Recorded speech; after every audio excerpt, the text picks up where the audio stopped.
Hi, this is Jen Hagna, Director of Information Learning Technology, and today we have some presentations from educators who have been working on becoming connected educators as well as providing connectedness in their classrooms.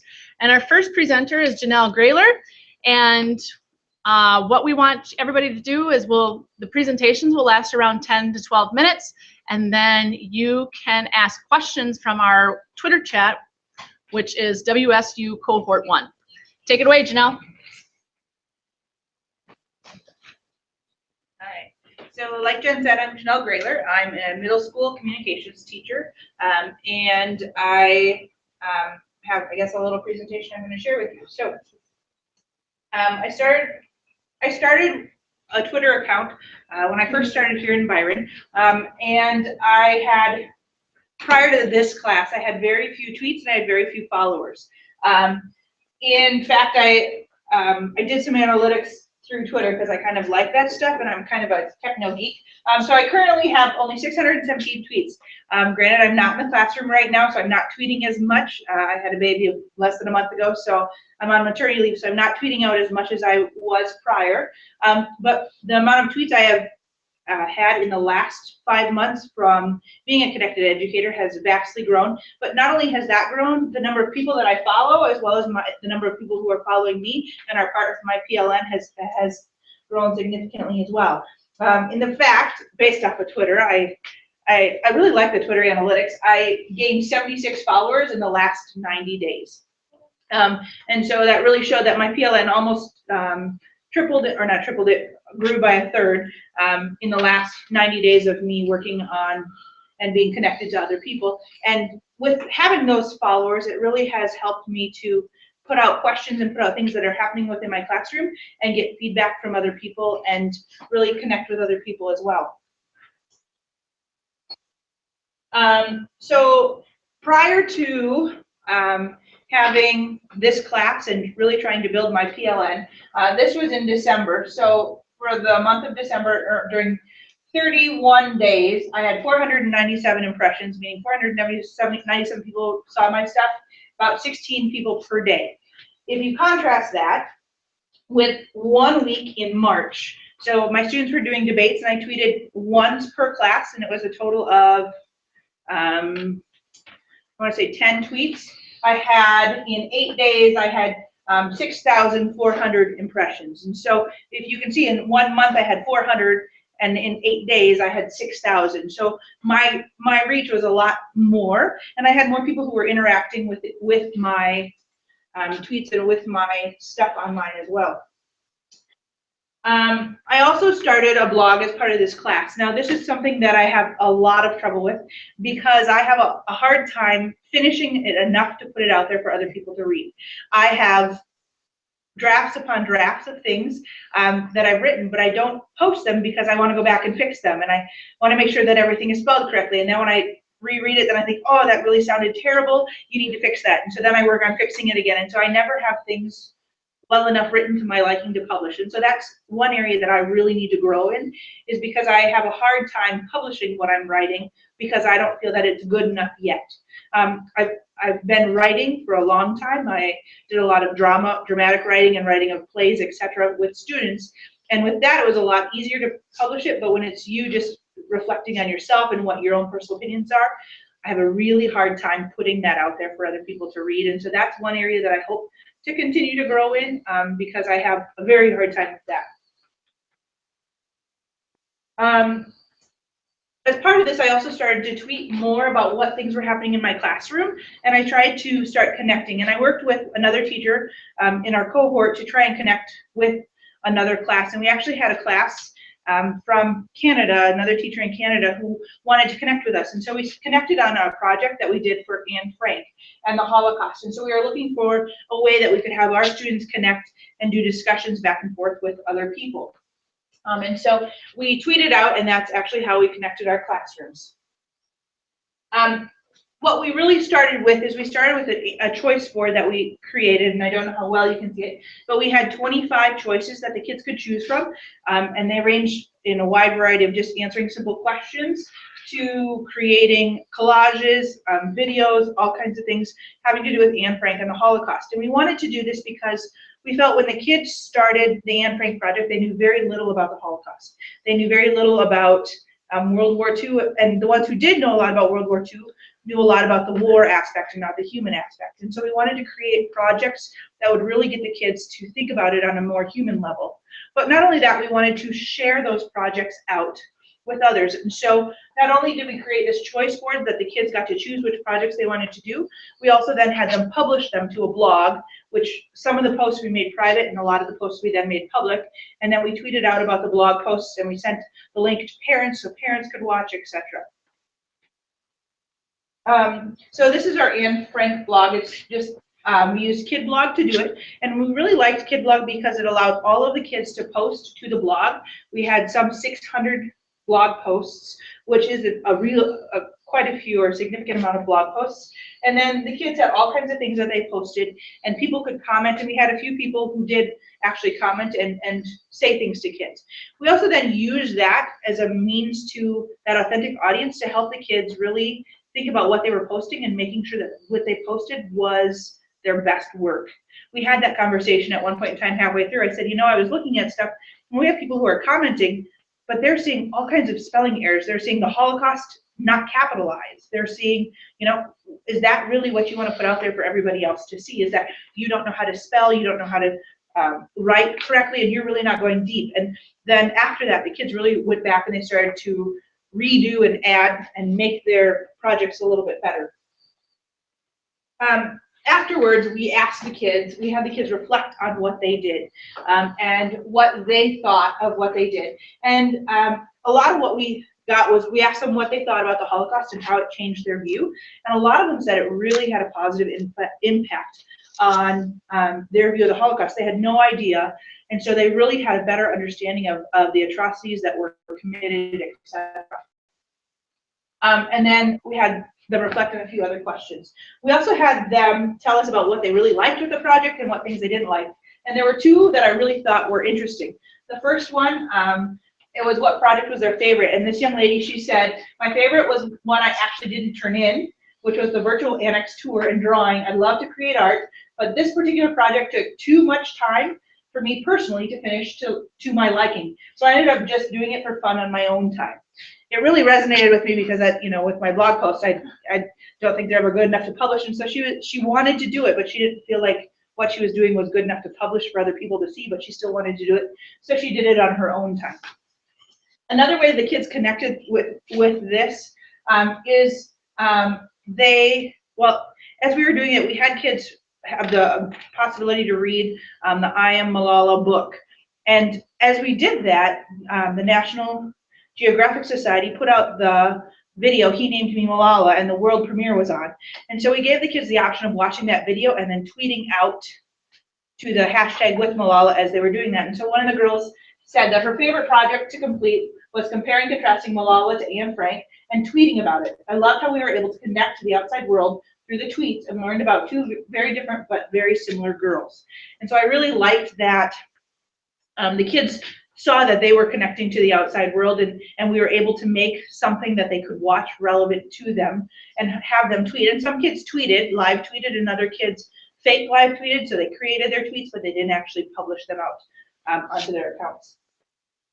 And then this is kind of what the kids, we had the kids rate their projects.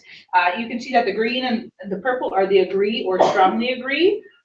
And all of these are written in the positive. And so if you see the green or the purple, it means that they really liked things. So things that they really liked, they liked the choice of working individually in groups, and they liked being able to choose their projects. Things that they think we could work on is the resources were helpful, and that they like discussing their project with the global connection, meaning with Canada, and I'll tell a little bit more about that here in a minute.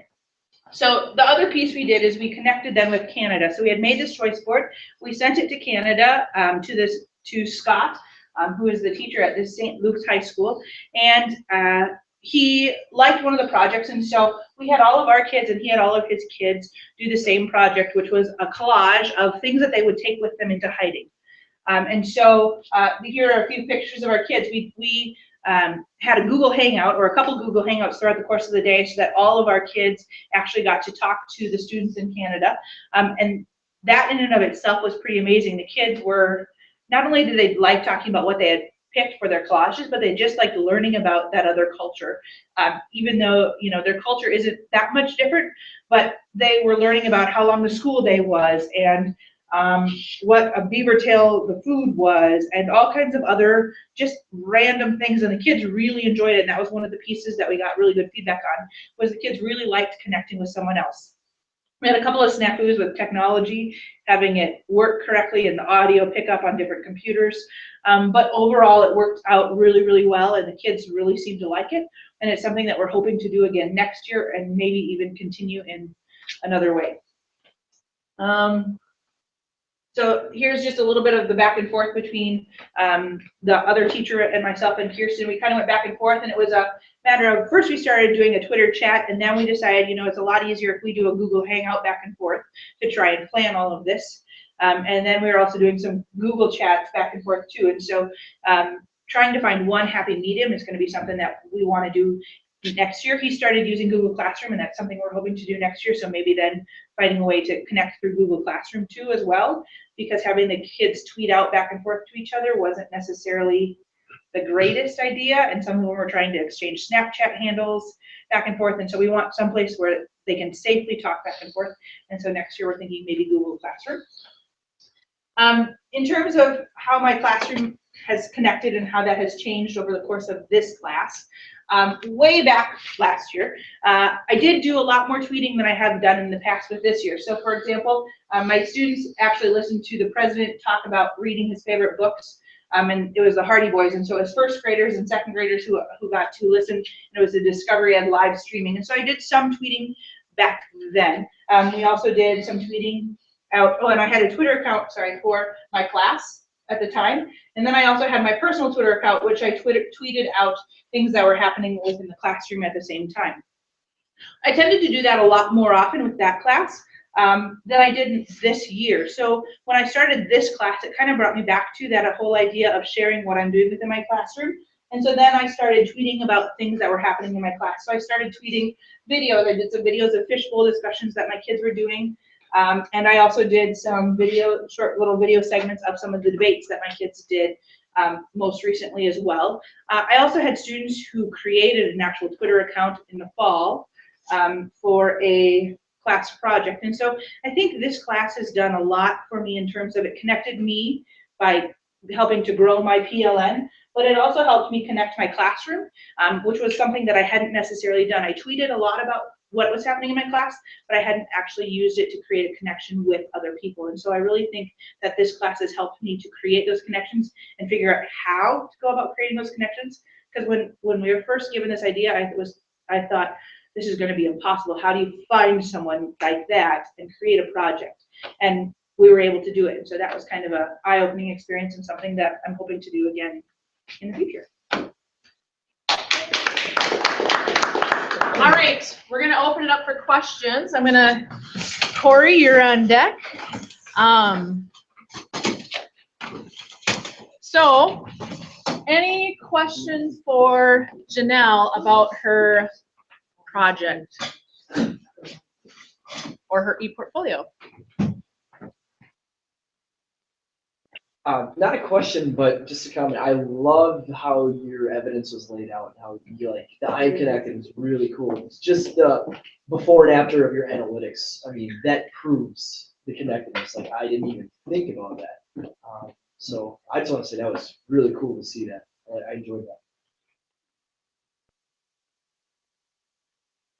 Any other questions? Comments? We can't hear. I have a comment. I thought that your, what you said about how they were tweeting back and forth and then started exchanging Snapchat usernames. I don't even know how Snapchat works, to be totally honest. So I thought that that was interesting, and I think that it's one of the things that actually stops people sometimes from using Twitter as a back chat or having the kids do that themselves. And so, like you said, in reflecting on that, you would probably use Google Classroom again.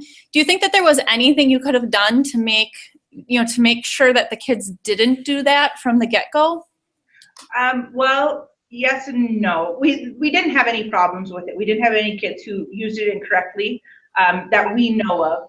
I taught in the fall, I taught a cyberbullying, a whole cyberbullying unit where the kids actually created cyberbullying projects. And we had great success with that, but even though we had great success teaching those middle school kids what that digital footprint does, some of them still did make mistakes over the course of the year of things that they posted to social media. And so make it part of your class. I mean, it is something that you have to think about. And it is something that even though we've done a lot of preemptive work on your digital footprint, the kids still do make mistakes. And so it is a way I want to try and set them up for success. And I think giving them more autonomy as they see success and we don't have problems, I think is something that we could continue, or I would be willing to do. So if we started in the fall with Google Classroom and then they worked their way up to posting things publicly, I think would be a little bit more successful. But you definitely have to have that conversation at the beginning of what your digital footprint is and what you're putting out there. And kids are still going to make mistakes. It's just a matter of how big the mistakes are and how much you want to set the structures in place for them to see success and not to see that failure. Right, and adults make mistakes with that. So Agreed. Right. Yeah. Okay, that was great. Thanks a lot. I just have one question for you. You had a challenge with blogging. Yes. And you have expectations for your students to blog. How are you going to overcome that challenge Of my self-blogging? of your self-blogging? I have to just hit post. I have the hardest time hitting post, but I have to hit post. I have one blog that I looked at and I have fixed it 12 times. Yes. And so I just have to start hitting post and not worry about what people are going to say. And I don't know how I'm going to, I just have to force myself to do it. Well, just to think about innovation and, being innovative in instructional leadership, that's part of innovation, is getting those things out there. So if there is feedback and being okay with it not being perfect to go out. Right. And I think just getting through those experiences a couple times, I think it'll be more comfortable, because I'll be honest, I really like feedback, no matter if it's good or bad. Well, and we posted out the Anne Frank, like the template for our 25 projects that we had, and I'm willing to post that kind of thing to get feedback. But when it's your own personal opinions or your personal thoughts, that's a lot harder for me to post, because I don't want to offend people, and yet at the same point in time, I want it to be a true reflection of what my thoughts are. And so that's more of the hard. I can post, or I can ask for feedback on projects and things like that where it's not personal opinions, but when it's my personal opinion, then I have a lot harder time hitting the post button. Well, hopefully you'll get through those struggles. And so the next presenter that we have is Corey Graham. By the way, Janelle, that was fantastic. Thank you very much. Corey Graham, you're on deck. All right. Okay, so I'm Corey Graham, and I'm going to be talking about being connected storytellers. And I look back, and it has been almost exactly 2 years since I started using Twitter for educational purposes. And I kind of jumped in, full force. I used Twitter and I started blogging. And this is my very first blog, part of my very first blog post that I wrote. And at first, it was very challenging to fit into the rules of Twitter. The 140 characters was extremely challenging for me. I'm a rambler. I like to talk a lot. That fitting my thoughts into those 140 characters was tough, but I'm very social. And I do like talking about education a lot. And so I easily fell into loving Twitter and being very involved in Twitter, and participated in many chats and interacted with lots of people. So that piece of being connected during this class was pretty easy for me, which was nice. So what I'm gonna focus on today is the 2 ahas that I came with from this class. And the first one, and what's really nice is both of these ahas came from people in my PLN. And so the first one's from Dr. Brad Gustafson. He's a principal up in the cities. And he and I are in a boxer group together for Minnesota boxers, or Minnesota educators. And Jen Hegna is also in this group. And I'm actually gonna play the box because the quotes don't do it justice. And I have permission to do this from Brad. So I just wanna make sure that I've got the, we'll see if the speaker's on. I like it closer to that. For cultivating skills and discernment that ultimately build a good digital footprint. At least for me as an elementary principal, sometimes if you get a microphone or a video camera out, kids' first instinct is to be crazy and go blah and do silly things, or immediately want to post something inappropriate because they just don't know what to do, and they have the power to do it. By doing what you're doing, you're sending lots of messages, you're modeling, you're having the conversation, you're almost subconsciously also, they're knowing what you're doing, that you're posting it, and this is the type of stuff, this is learning media that can get posted. And there's a lot of power in that, there really is. And even though this isn't a test skill, no one's going to get a perfect MCA test because of your kids' participation in that. Over time, they will be better served in the long run because of that digital mindset, and that you're amplifying their voice. So hats off to you and all the other people who are just thinking differently and just trying to kind of update practice, things like that. Great.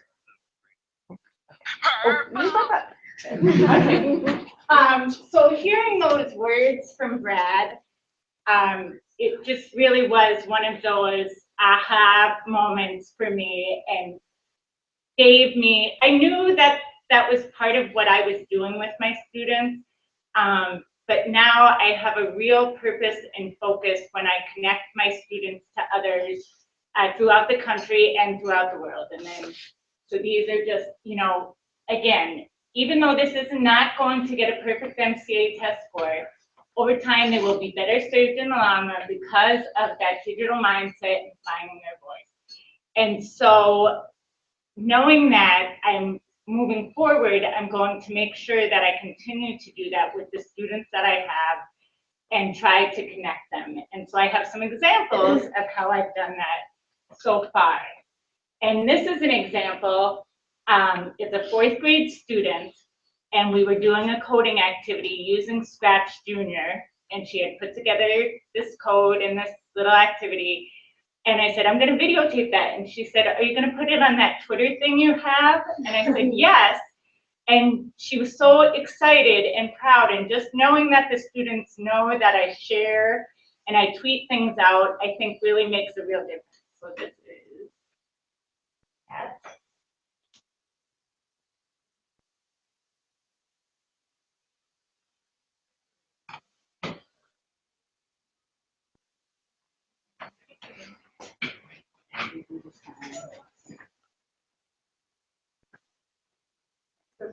Fourth one. That one? No, go in one more.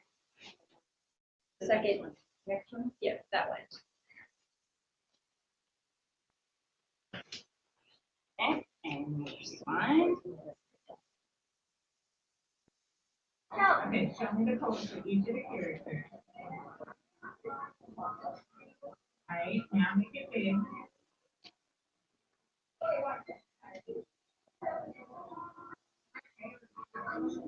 Awesome, how did you get that out? Did you figure it out the first time you tried it? No.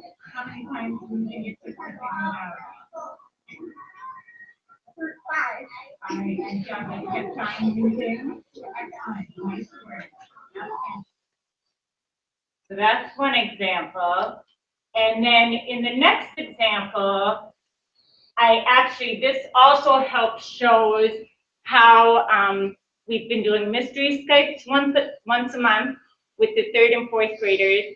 And then with my 1st and 2nd graders, we do our storytellers where we have guest readers. And so to collect some data. I asked students to share what they think about the Corey Tellers and the mystery Skypes and what they like. And so I'm not going to share all of this, but this is another example. And what I love about this too, it goes back to what Brad talked about.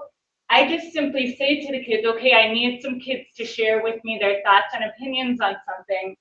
Kids are willing to do it. They don't have to practice. They know to look at the camera. They know to speak up. They're willing to share their thoughts. And I think the more they can practice that, the more comfortable they're going to become with that. Okay, what do you like about it when people read to us using video calls or we do mysteries for the class? Please be quiet, but the next one will speak up.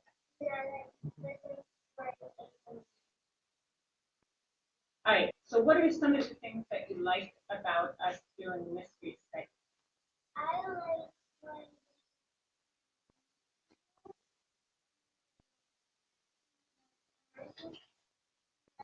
someone gave us a story and classroom. I like when we just where we have to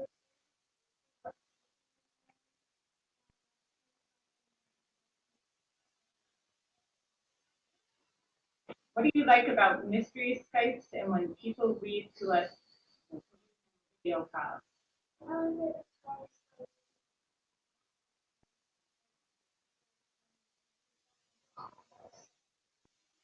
Or you might have to read, because they're having a hard time hearing that, so you might just have to kind of summarize what they shared. Okay. Yeah. All right. What do you like about mystery Skypes and when people read to us using video calls? I like this. What I like about this like yes, what I like about people to us is that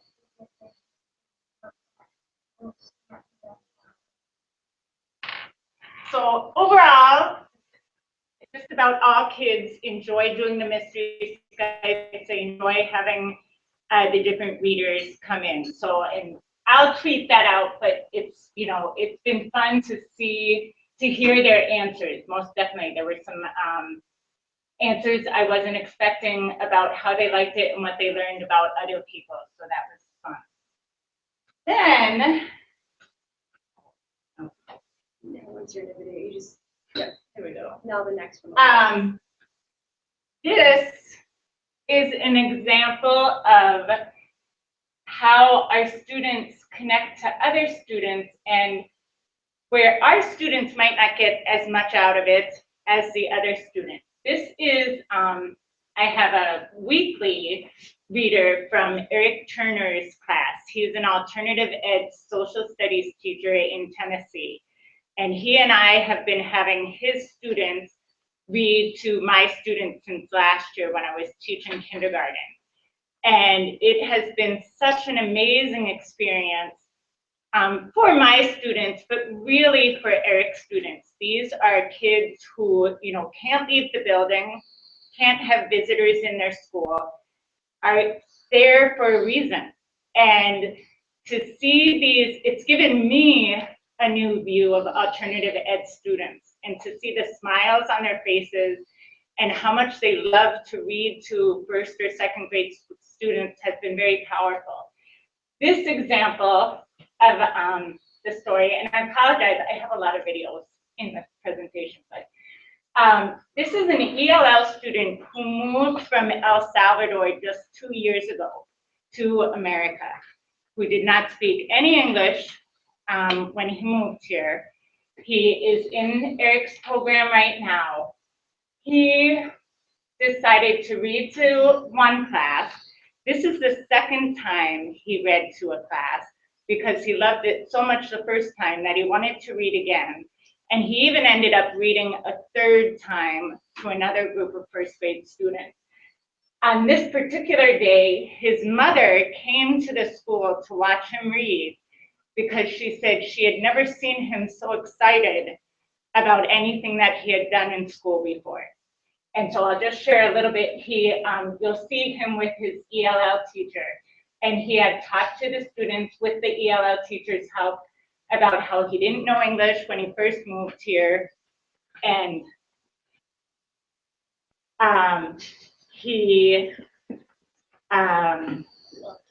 didn't know how to read any English, and so they were able to learn about that. And especially with the first grade students, before we had made the video call, I had also talked to the students about how they're just learning how to read, and to think about how that can be so hard for them, and to notice how he's worked hard in practice and, you know, is proud of his work. So this is just a little bit. So you're learning. So what are you learning? Okay.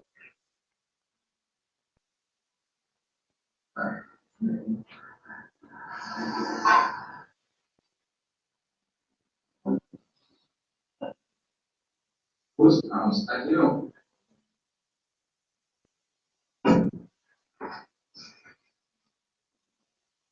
Nobody's mom. Where is the mother? Inside the cat. Where is the father? Out in the house. Where is the sister? Far from home. Where is the brother? I have none. And finally, one more example of just how meaningful it can be for both of us that are involved. This is Tony Von Banks, who is a tech director up in the cities, and his son reading. And Tony and I both interact on Twitter and on Facebook. And on Facebook, Tony had made the comment that his 4th grade son had been a struggling reader since he started school. And that just this year in 4th grade, he began to actually feel confident in his reading skills. And so I said to Tony, well, would he mind reading to one of our classes? And so it worked out that they indeed could read to us, and he and Tony and his son read to a 2nd grade class. And again, Tony was the one that actually talked to the students about how reading was challenging for his son and how he's worked really hard in practice, and now how much he enjoys reading.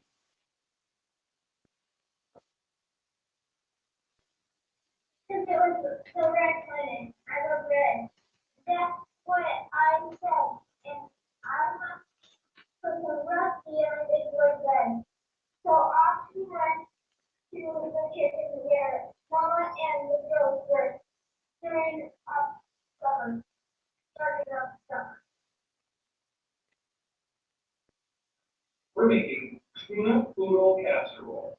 Really good joke. Tuna noodle casserole, correctly, Mama. A poodle is a dog, and we don't eat dogs. And he's a dog, said Jessica. Yeah, agreed. He thinks he's a chihuahua because his ears are too big for his head. And just that's enough, scolded Mama. Pinkie Pie's ears are just fine, but Pinkie Pie was oblivious to their chatter. So that's about connecting students and making sure that they're interactive. The second aha that I had was from a blog post comment by my good cohort, Andy. And it says, connecting classrooms gives your students a direct interaction with kids from another city, state, or country. For you, it provides a chance to understand how someone else leads class, frames problems, and communicates excitement. It is a teacher-to-teacher learning experience. And most definitely, that is a big piece of why I enjoy being a connected educator so much, is because of me being able to have the connections with other teachers. And I really do get to have a little glimpse into their classrooms and learn from them as teachers as well. And I have a couple of examples of that as well. This is Leslie Farouk. She is actually a Canadian that's living in Mexico and teaching high school science. And she read to my students as well as some of her high school students that had written their own books about animals or environment or something, had read. But one time after she read, she shared a friend with us. But when the sun comes up, it gets warmer. And so it's fun, but you know, I have to get used to the different weather here because I'm from Canada. And you know, in Canada right now, what's it like up there? It's a mountain. Yeah, it's hard to It see, might but even it's be a little colder mountain. than where you guys are. There's never any snow here where I am. Okay, good. Come on over. Thank you. And try to remember to say your name first, and the rest of us need to sit and listen to the question and the answer. Oh, that's a great question. My 4-year-old daughter named Sophia and my 6-year-old son, Alejandro, they talked to each other when I brought him home and they said, I think his name is, and one of them wanted to call him Sparky, and the other one wanted to call him Marshmallow, and so we put the two together and got Sparky Marshmallow. And then my last example, this is Karen Nelson, and she is a second grade teacher from Alabama.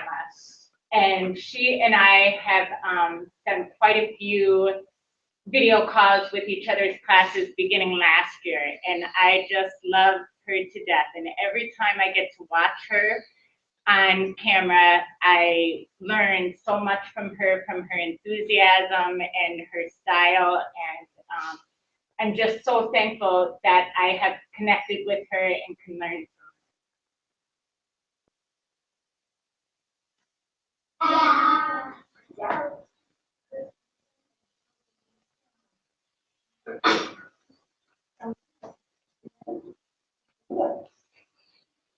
But Mrs. Melvin is glasses. Hey kids, time to count the monkeys. This time is easy. All you have to do from the page is count the monkeys. Guys, one King Cobra has scared off all the monkeys.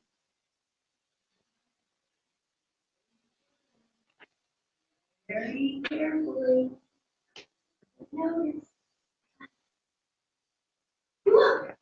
2 mongooses have chased away that cobra. What is that? 2 mongooses.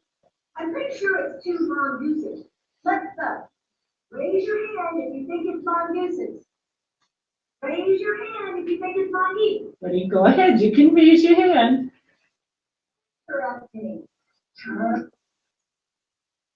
So, what's next for me as a connected educator? I saw this tweet as part of the Q Rockstar chat that was going on a few nights ago, and this answer really spoke to me. They are not your students, they are our students. My students deserve to experience your brilliance, and yours deserve to experience mine. And what I hope happens more and more, and I'm definitely going to try to do this, is I love the idea of thinking that these are all of our students. You know, most definitely we want to take care of the students that we see face to face. But how neat would it be if all of us, you know, in the country and the world could think of really having a true global classroom, and that our students, my hope is that the elementary students that I have, when they get to high school, interacting with students out east or out west or in Europe will be, you know, second nature to them. Super easy. If they have a question or if they want to work with students, you know, across the country because they both have the same kinds of passions, I would love to see that our students have the digital literacy skills to do that, that are comfortable with that, and that they feel powerful with sharing their voice with others around the world. And so I'm going to try to make sure to continue to do that as I have in the past. And then the one other thing I want to try to make sure of is that not only do I connect with others online or globally, but that I make sure that with the people that I see face to face every day, I try to continue to make those same connections with them too in person. That's it. All right, any questions for Corey?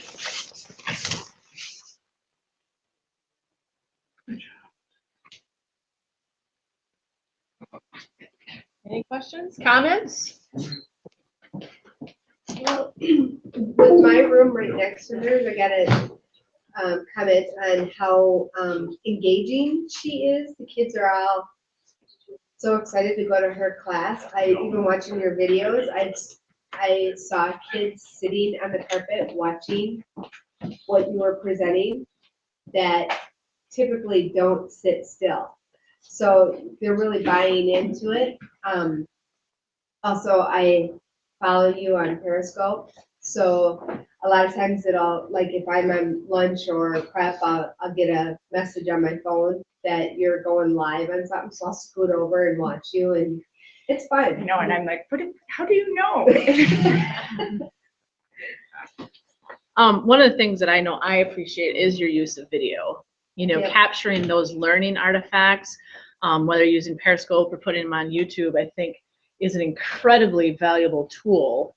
And now that we have phones and iPads and all sorts of devices, an opportunity to capture that learning and those teaching moments in action. And I know what I want to try to do is put that more in the hands of the students, because they all know how to take pictures and videos. So the more I get in the habit of doing that, I think I'll even be able to have more of that.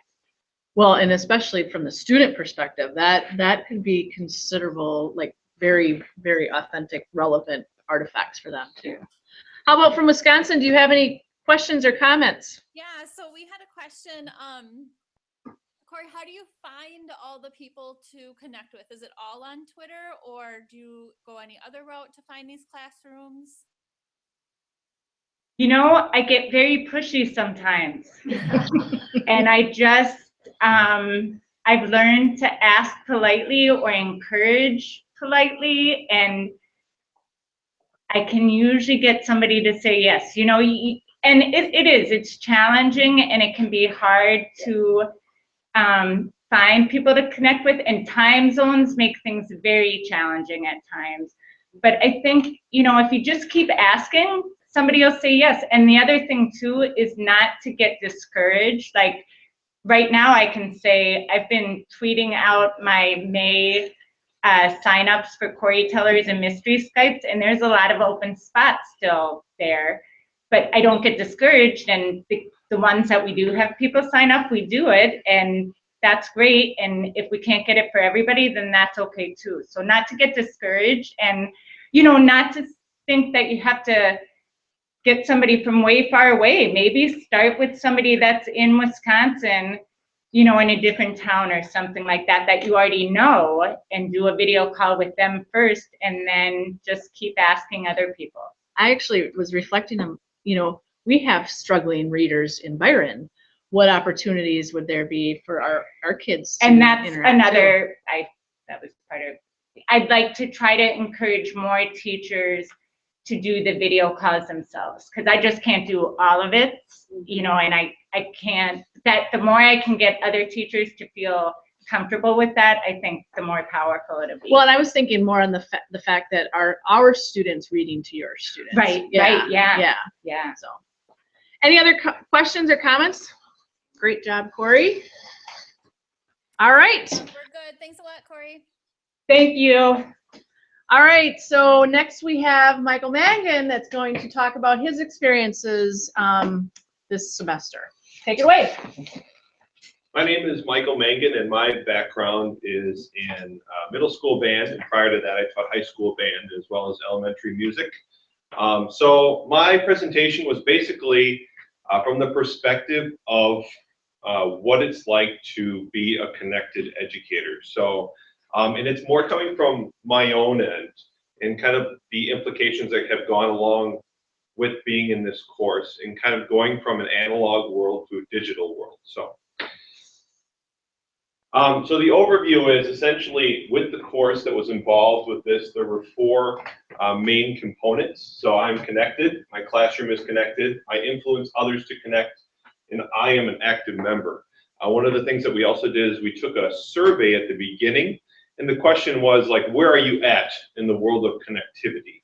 And I, in lieu of having a lot of technology experience, and having, you know, when Apple TV first came out, I immediately implemented it into my classroom. I didn't use technology to connect. So I was definitely at a beginner level come to connectivity. So going through these 4, I've made leaps and gone over hurdles becoming a more digital connected educator.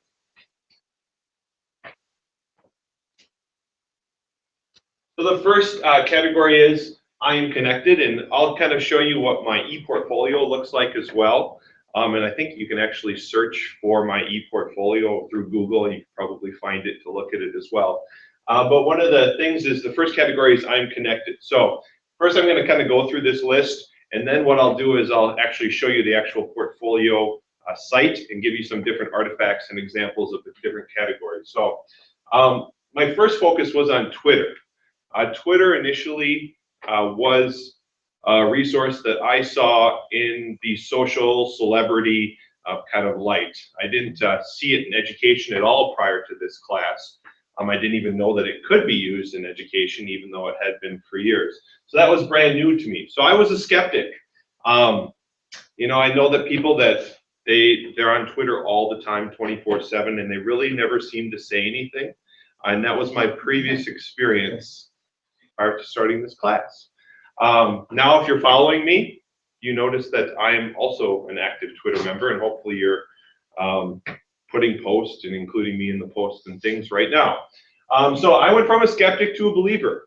I love education and I love learning, and I love the idea of turning Twitter into something that was just social and entertainment into something that you could actually productively use for learning and professional development. Through Twitter, we have like different Twitter chats, but also there's different things that you can find. One of the neatest things that I found on Twitter was that I can find blogs and I can find resources and I can find web pages that I can actually use in my classroom just through Twitter. So it's a diverse way to connect.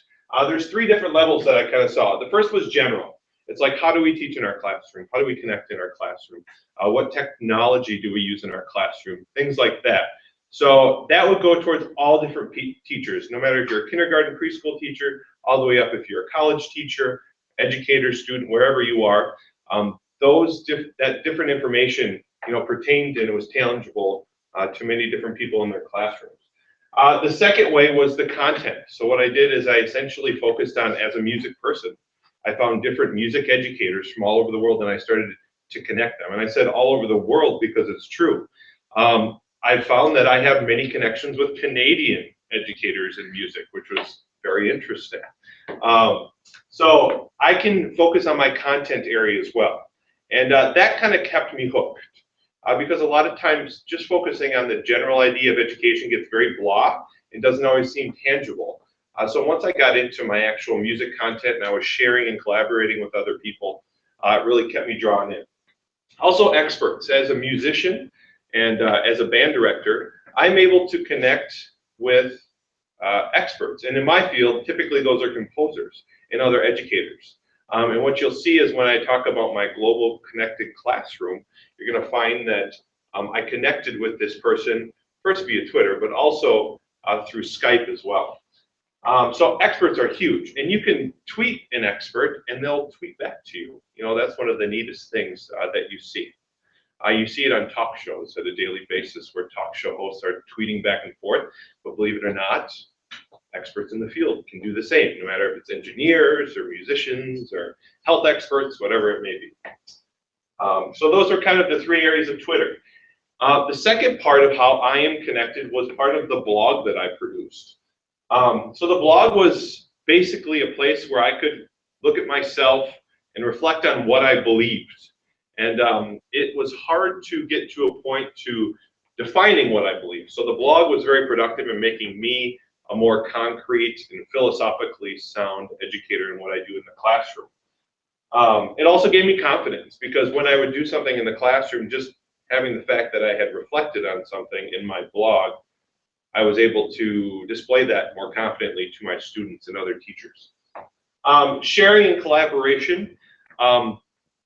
As a new blogger, I didn't get tons of comments, but the ones that I did get, you know, it was very nice because I was able to essentially collaborate with other educators, some in my field and some in other different fields as well. And then hitting the button. We heard one of our presenters, I think it was Janelle, saying how challenging it is to hit the publish button. And one of the interesting things, and Seth Godin, I believe, in his book, The Lynchpin, talks about the idea that you have to ship it. And that's from a business standpoint, but as educators, we have to ship our ideas. We have to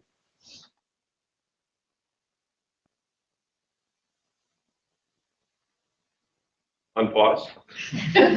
We have to ship our ideas. We actually have to create something. We can't just talk about something and say, oh, I like his idea or her idea. We have to create ideas of our own, and we have to, quote, ship them. It's kind of compared to like UPS or FedEx in the business world, but educators do the same thing every day. So just a quick glimpse at my blog, or I'm sorry, at my ePortfolio.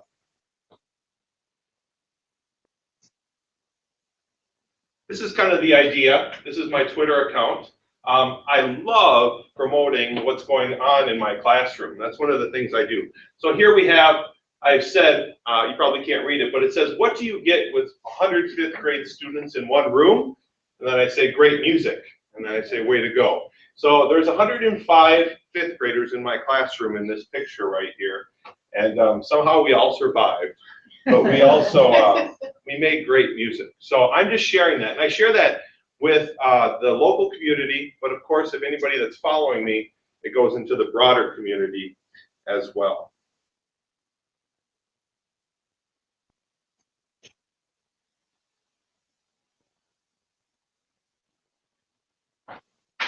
The second thing was the blog that I had. So essentially just putting things down and hitting publish, it's a wonderful feeling because it's yours, and feedback may be good, feedback may be bad, but either way, it's something that you created. And people that create things, oftentimes, they understand that. The critics, the negative critics, oftentimes don't create anything. So I think it's important to remember that typically just listen to the people that are doing something similar to you because they're valid. But at the end of the day, just take it with a grain of salt. But that was big, hitting publish.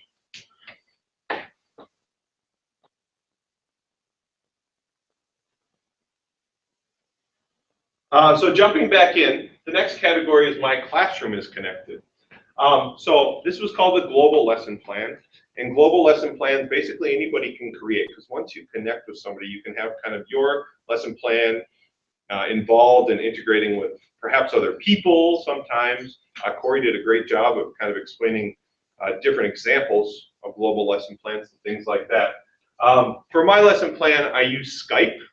And Skype, I enjoy the Skype resource for sound, for music purposes. It works excellent. I think the sound is good, the video is good, and the interaction between two people at the same time, even if there's 100 people in the classroom and another 50 in another one, they can interact, and I mean, it's very tangible. So I encourage people to use Skype for many different things. Skype did not pay me to say that either. So what we did is we set up a lesson plan between the Byron School and the Stewartville School, which is just down the road, probably about 10-15 minutes from Byron. And we connected two different 6th grade bands. And the goal of this lesson was to essentially, number one, just to connect. So students from both bands and both classroom environments could kind of see, okay, this is what this classroom looks like, this is what I do, this is what they do. The second was to offer a resource of how other teachers are teaching and their different teaching styles and what you can take away from that. And then the third thing was basically that we have students getting involved, students doing the leading, students doing the teaching, things like that. So lots of different styles. The process, there were lots of successes, which you'll see, and I'll just show you a little bit of a clip. Hopefully you can hear it. And what you'll see is essentially you have this idea of you had the connection. But what we discovered is when you're putting, the challenge was that how do we make a productive environment when you have this technology in between and you have two different teachers with two different personalities and lots of different students with different personalities kind of interacting. So the challenge was productivity. Did we have some? Absolutely. Did we have as much as I had hoped? Not quite.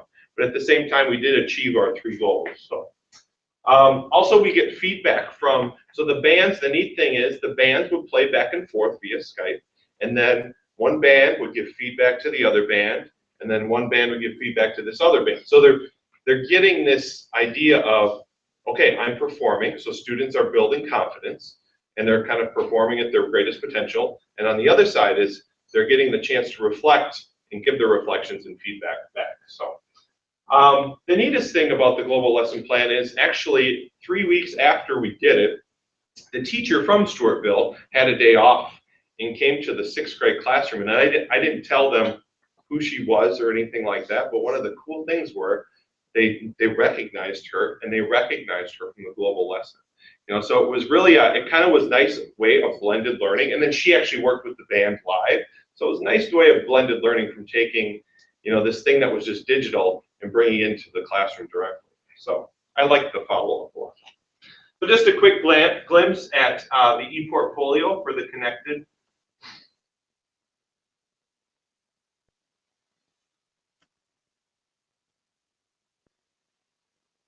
So this essentially is, I videoed the environment. I'll turn it up as loud as we can, so you can kind of hear it. That's not it.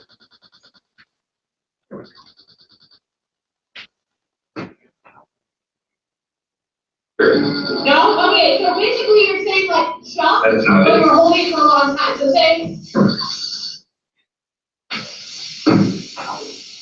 and up. So the goal of this one is that you're gonna breathe in, and then you're gonna set number to breathe out halfway. So this is the other teacher teaching my students how to do a breathing exercise. Extra air at the end. So here we go. We're gonna do in for 1, out for 8. 4 will be our halfway. Ready? In 1, out 8. 1, 2, 3, halfway. 5, 6, 7, 8, and up. We're gonna increase that by 4. Okay, so that's kind of what they taught. The last part of it, and if you go to my e-portfolio, you can watch the whole 10 minutes of it, which would be wonderful. But we don't have time now. So the last part is essentially when they're playing.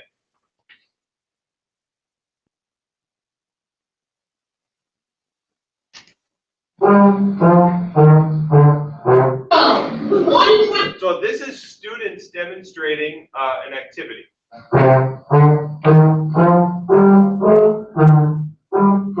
So this is students teaching students.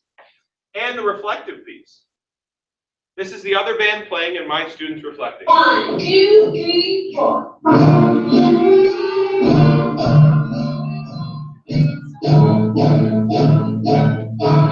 Now this is why I like Skype, because it's going through Skype, YouTube, and then your system over there. And you still have some sense of audio clarity. So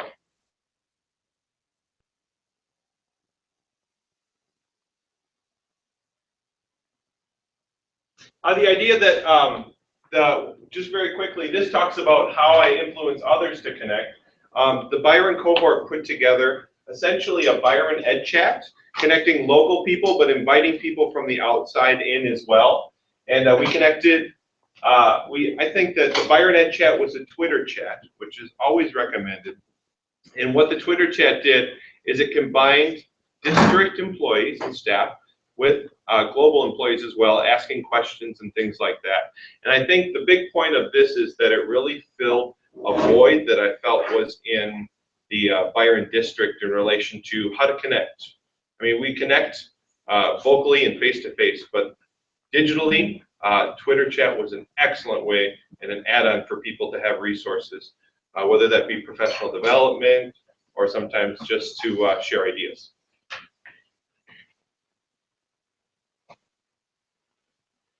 Continuing with the, I am an active member, and continuing with this, all of the cohort divided out the questions. And so how I was an active member of that is I came up with questions with some of my fellow classmates in this cohort and based it on innovation.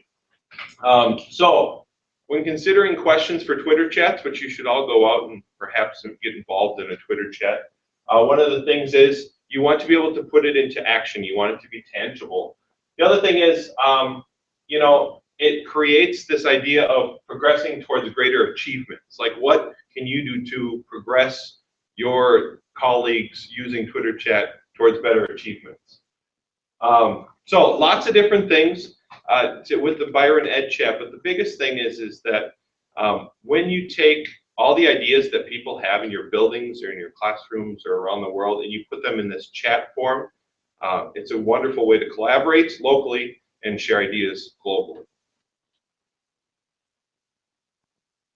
My final thoughts, connectedness in the 21st century. Whether we like it or not, students that are growing up and have grown up in this 21st century and perhaps graduate from high school and looking to graduate from college, they have a different definition of what it means to be connected. So we as educators and we as learners or adults or professors, we need to make sure that we are meeting them where they're at, which is technology in the digital world, and kind of traveling with them to get them to where we think they need to be. Twitter, for me, through this entire class has become a hub. I go to Twitter for resources. I go to Twitter to meet people, to get different ideas and things like that. So Twitter kind of equals hub for me. Challenges, I think, of living in a connected world is the idea that we have to be consistent with our technology. We can't just make it like, okay, I go there once a month or when I'm bored. We have to make it a part of what we do and kind of include it in the fabric of what we do. What's next? Really, the opportunity is limitless. And I think that the digital world is going to get easier and easier to access. So I think that more people are going to kind of get involved. So lots of opportunities, limitless potential. Thank you.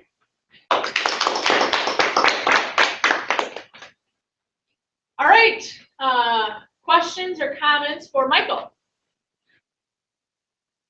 You go to Stewartville at all to meet those students? I didn't. No, I didn't. But that's a wonderful idea. Should do that. Would you do like something like this again with your band? Absolutely. Yep. And I found a wonderful educator in Stewartville that's willing to do it, and that's a large part of it. And she wants to do it again because it was definitely beneficial and kind of reinforces what you do anyway in your classroom. Have you done anything like that before? Never. Yourself too? Nope. So you were in some more global. We'll go with that. I think it's really cool that, because there's a lot of band meetups that happen, especially as you get towards high school, and these kids are going to meet each other if you're talking same conference and stuff, like to see those interactions, how that will change interactions in the future might be really cool. I agree. And I like how it goes, oh, I've seen you in a Skype video, or I've seen you on Twitter, and all of a sudden here you are. It's like, it's a neat way to connect. So we have a question. Nicole wants to know what site you use for your blog, and if you have any recommendations for beginner bloggers. Yeah, so I use EduBlogs, which works wonderfully, EDUBLOGS, and as a first-time blogger, it worked great for me. And when I first started blogging, I think that I always like to keep it simple, so I would pick a topic, and it could really be any topic that you would want, or it could be in association with other people that you know, and then kind of narrow down 3 or 4 things about how you feel about that topic. So for example, if the topic is, discipline, for example. So you could get topics such as, if you're a new teacher, you could say, how do you organize your room? Another one, how do I promote rapport with my students? Things like that is a good way to kind of just to start to brainstorm and get ideas out. And then always hit publish. You know, I mean, that's the big thing. Don't fear comments, because like I said, other people that are publishing these things, they are in the same place that you are. So it's kind of like take the risk to fail, and I think it's gonna come back at you 100-fold for the positive. So I have to wonder, even just modeling and visibly your visible thinking, like how you felt with talking through that with students. Like they get to see that you are struggling a little bit here, but let's kind of do this together. I just have to, that modeling would be such a valuable experience, I think, for students to understand you're struggling too. So. Yeah, and I struggle because I like concrete ideas that are solid, which I don't always get. But anyway, just hit publish. That's the key. Any other questions or comments? What do we have on deck?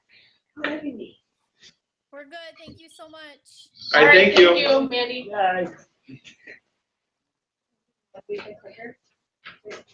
Also, we have to sign off, so we're really sorry, but thank you so much for sharing your presentations with us, and we'll finish watching the Hangouts on air later as well.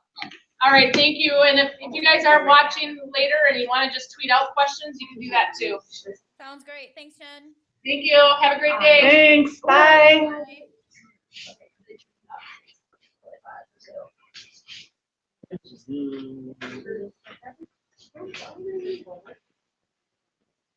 Okay. Yeah. It takes a village. Yeah. Once you put it in, it should mostly stop. Oh, yeah. Good. Okay. Oh. That's my presentation. Any questions? What's the name? Okay, so I'm just going to kind of recap my whole semester of learning here. That sounds long, but it's really good. So starting out with the being connected, I had a Twitter account before this course started, which I did nothing with. I was kind of forced to become more engaged in it because of this course, and that's probably the biggest, most exciting thing that, I mean, there's a lot of good things that came out of this class, but that was probably one of the biggest and most exciting things. A lot of information I learned can come from that. It can serve as another form of professional learning communities. We've just expanded it by a ton by being connected with other educators or resources. Something worth noting, Jen, you had tweeted to me about the SPED camp in Fargo. So Gretchen, Brooke, and I actually went up there this past weekend. That's my first SPED camp or ed camp. It was fun. It was the first time they'd done it, so it was kind of small, but we'll probably go again so we can watch this grow and get bigger. It was really nice to collaborate with other teachers. Next thing was our bingo card, and I'm still trying to recover from going off the grid.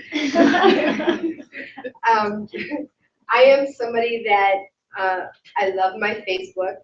I get a lot of resources from it. I have a lot of family on it. So if I'm at home and I have my computer up, I always have Facebook up, and I'll see the digital like somebody posted something, and I'll quick stop what I'm doing, see what everybody's doing. I'm totally relying on the digital way of communicating, getting information. I needed a phone number during my 24 hours, and it's like, I don't have a phone book, and I can't go on my phone to get this phone number. So I don't know if it's considered cheating, but I called my daughter and I said, will you go on your phones? I knew she didn't have a phone book. Will you go on your phone and look up this phone number for me? Because I'm off the grid right now. So it also helped me to realize we had to make lists of like some of the people we follow, some of the people that follow us. I realized I'm more connected than I ever thought. You know, my ASD resources, my reading teachers, and it's growing like crazy. But yeah, so there's that. And then the next thing was our blogs. I never thought I'd like blogging. But if you'll notice, after I went off the grid, probably 24 hours and 5 seconds after I went off the grid, I went and blogged about how painful that was. And it's just fun having some thoughts and throwing them out there. You know, sometimes it's a cleansing thing. Sometimes it's I need some help. Anybody have any ideas? Like Mike, I don't have a lot of people following me right now or commenting, but you know they're reading. Because when I did have, I had talked about my global learning lesson plan and some concerns I had, and I had one of our staff members who's not even in our cohort comment on some ideas for resources. My classroom is connected, which kind of goes back to the problem I had with my plan. What I had intended to do for my global lesson plan was connect some of my kids, my students, with other students with like disabilities. Kids with autism spectrum disorder have challenges with communication. So what I wanted to do with them is work on the communication skills, the personal communication, get that reciprocal conversation going. When we even practiced, we did a couple lessons with it. I was connected with 2 teachers.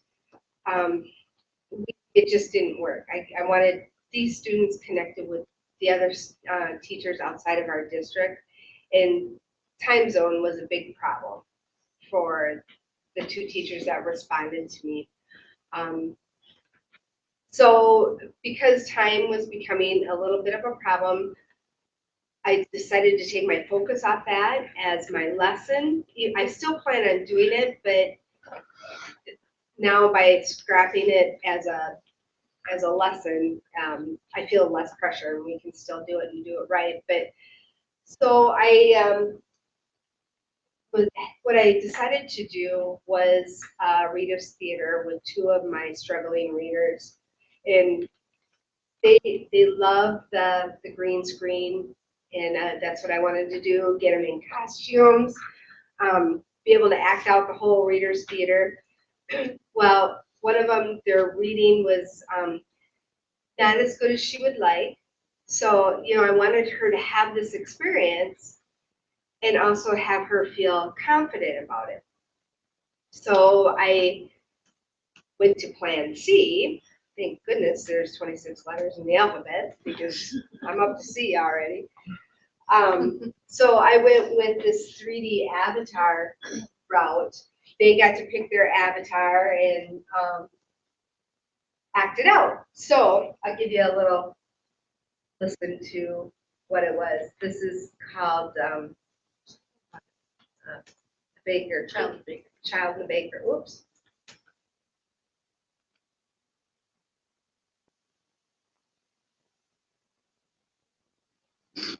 May I have a free cookie? No, sorry, ma'am. You have to play like everybody else. Well, you sell 5 cookies for 40 cents, right? Yes, that's what the sign said.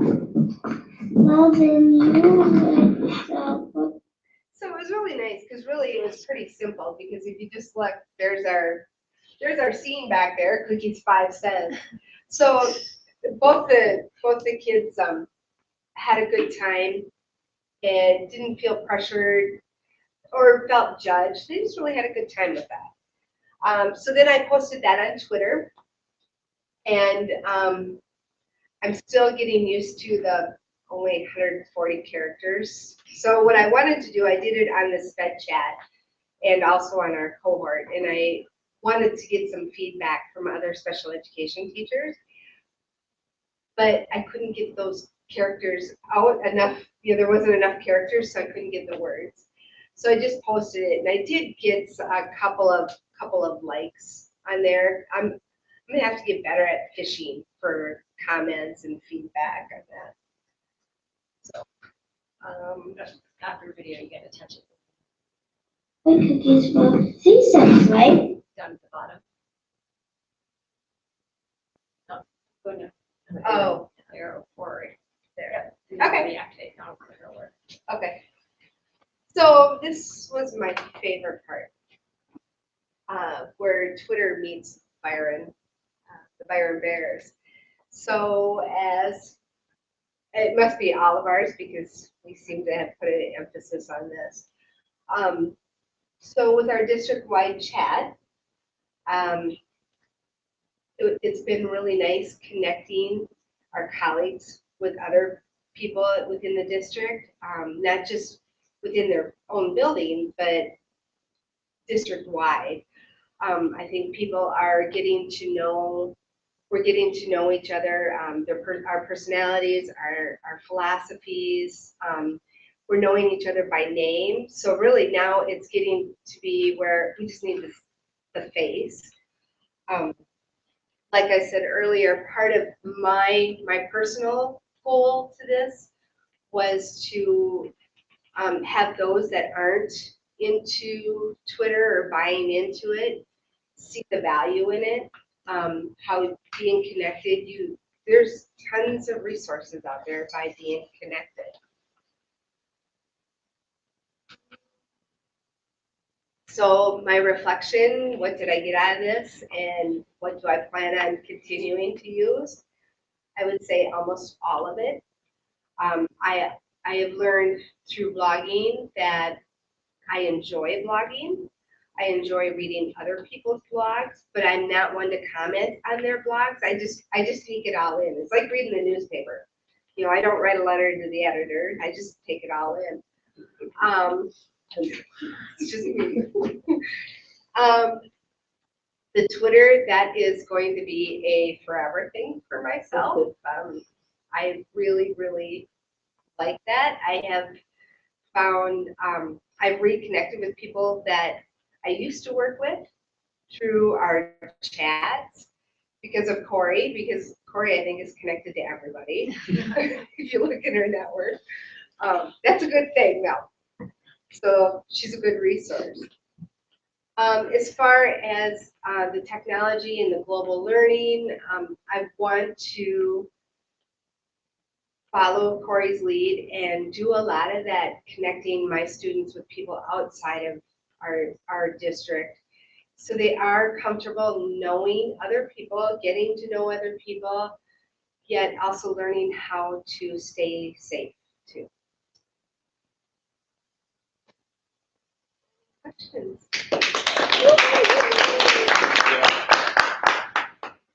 Questions or comments?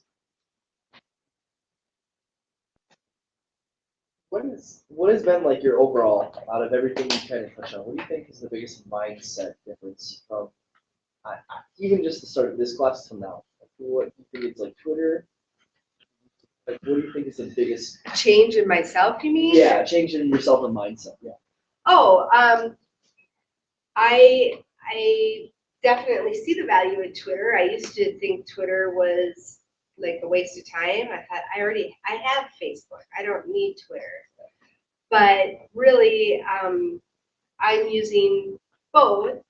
Facebook is my personal life. Twitter is my professional life. That's how I separate them.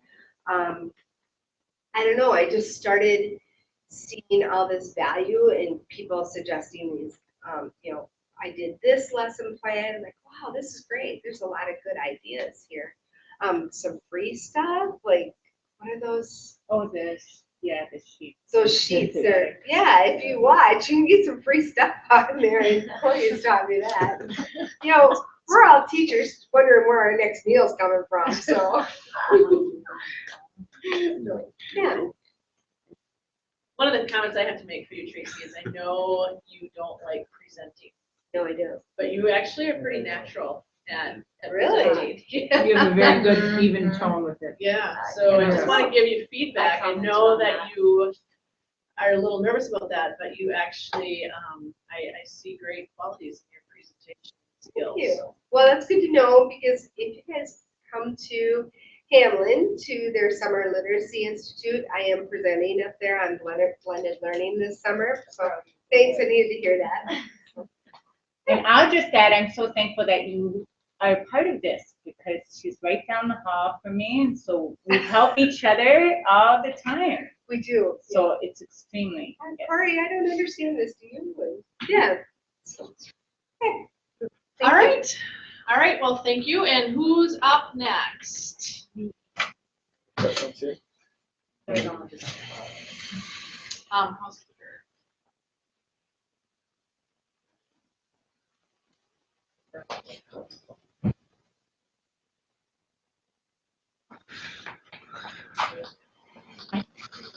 I keep closing until I keep getting so many openings. Yeah, it's in far left, but, oh, you. Right, turn it off, Yeah, it's usually Far left. go all the way to the left, but, the other left. wait, or no, there's a button on the far left, under, yeah. There we go. You don't need any audio? No audio. Okay. All right, I just have my portfolio up for my presentation. My name's Katie Donlin. I'm a second-year STEM teacher at the middle school. And the first objective of the course was to show that you can be a connected educator. So for my artifacts, I put on my Twitter chat and also my blog. Blogging for me was really reflective throughout the semester. I kept it pretty consistent. I put it, I don't know if this helped me or not, but I put it on my calendar where I would sit down at the end of the week or every 2 weeks and just think about what had happened and what I was working on. And like Tracy said, it was kind of cleansing just to get it out, publish it. I didn't even read through it a second time because I knew I'd find something that I didn't like. That's awesome. So that was the first part. The second one, Twitter. Connecting on Twitter for me beforehand, I used it mostly just to showcase student projects, so I didn't really connect with any experts or any other teachers. So doing that for this class is really helpful, especially teaching STEM, which is something that I never thought I would be doing. I went to school to teach science and biology, so having that connection with other STEM teachers and seeing what projects they were doing really helped me out.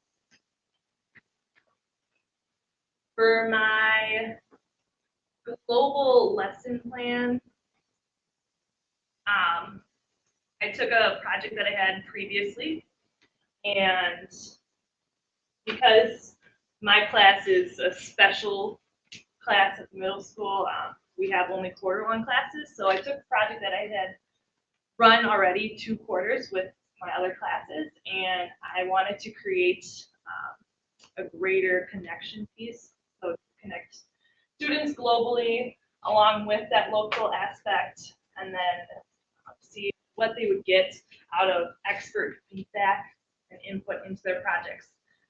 So the project that I had was a design project on animal enrichment, just toys for the local zoo animals. And in the past, I had students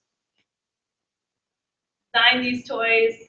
They always were able to visit the zoo and make observations, and then had a really great local connection with the zoo animal caretakers that were willing and gracious enough to come in and visit our classroom and give students important information regarding the animals.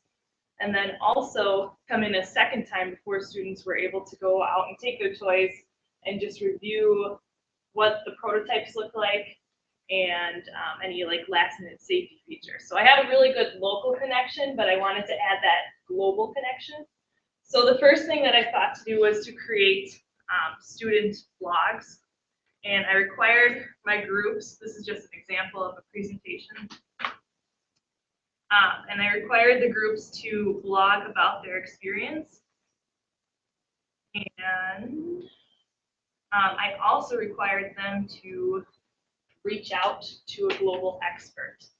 So instead of me bringing someone in, I wanted to see who would they seek out. And I was kind of curious, you know, would they reach out to zoos or would they reach out to engineers? Would they try and stay local by going to veterinarians? Learned a lot. So some of the kids sent emails to reporters who had reported on a zoo. So that was kind of a little bit of a learning opportunity. But yeah, I mean, overall, I would say probably I had some survey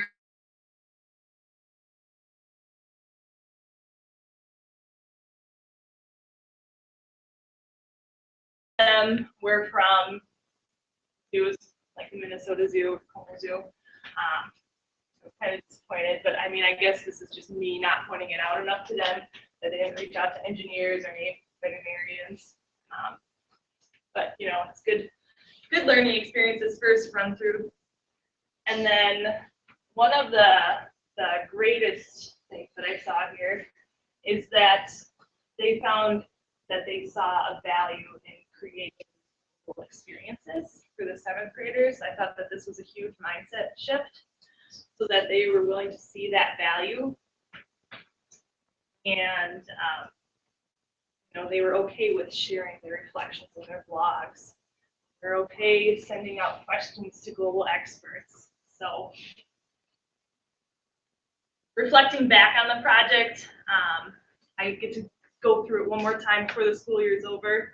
So this next round, I'll probably go back and see if I can find some experts beforehand and bring them in. Previously, I had brought in a zoo architect, so that's kind of neat. Maybe I'll reach out to him again.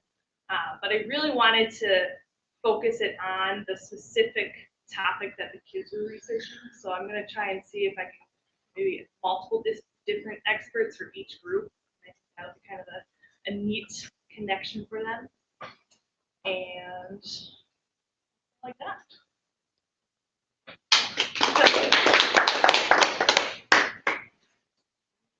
Any questions or comments for Katie? I like your calendar idea. Me too. Probably do that. That was tweet worthy. Yeah, so I did a kind of a similar thing with my global lesson plan where the whole objective was to get students to reach out to experts and things like that. Did you find as a result of them doing that you almost had to teach them etiquette and How to email, yeah. yeah, so you felt like it almost was something else entirely, right? Yeah. Going back now, I could see who should we send emails to? Should we include our names and exact locations? You know? Yeah. Did you also find that a lot of them were just very fixated on the thought of global? They didn't really comprehend all the places they could reach out to. Yeah. You know? Yeah. A lot of them stayed local. Just an idea, to reach out to higher ed. It'd be interesting if you want to reach out to biology students, or there might be an opportunity to connect with the prof somewhere and connect your kids with other students too. That's an idea. Any other comments or questions for Katie? I think that Katie does an excellent job, like empowering students to do things, I mean, it's very obvious. So, I mean, that's impressive as an educator, let alone a connected educator, but. And that really does happen because I saw it from the parent side of the things and the engagement. And so I can speak to it as a parent, that highly engaged child at home with Katie's. I think that's like raise worthy. I think she deserves a raise. Yeah, I signed the check. Yeah, see? You wouldn't be worth anything, but sign it.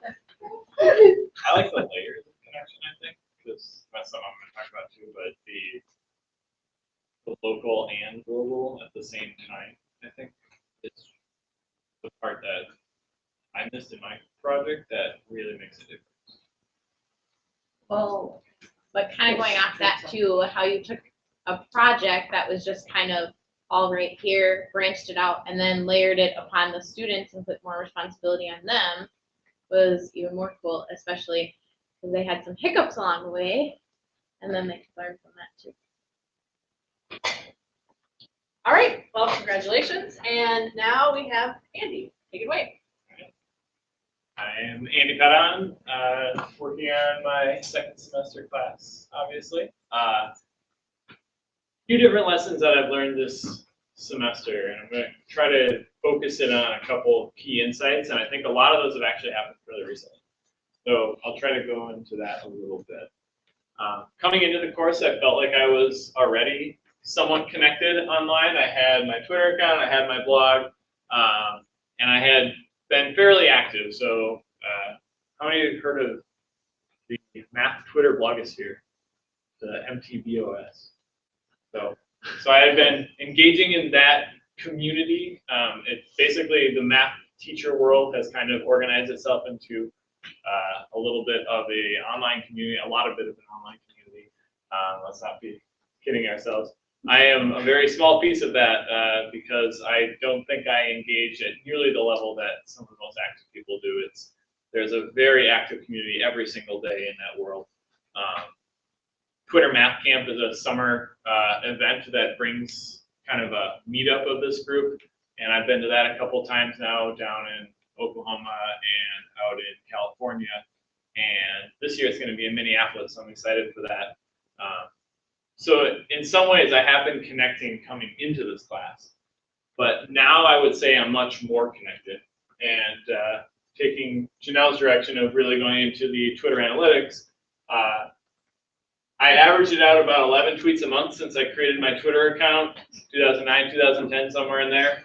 I am now at around 100 tweets a month. Blog posts around a little over 1 a month, usually in bursts.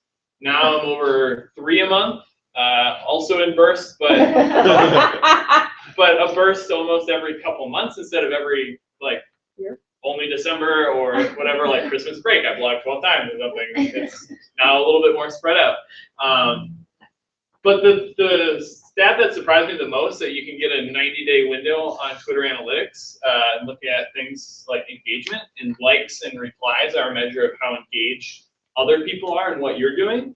30 likes, 30 replies in a 90-day window in the fall during our fall course. So while I was in this program, but in the spring, during this course, over 500 likes, over 300 replies, the way that I'm using Twitter has changed.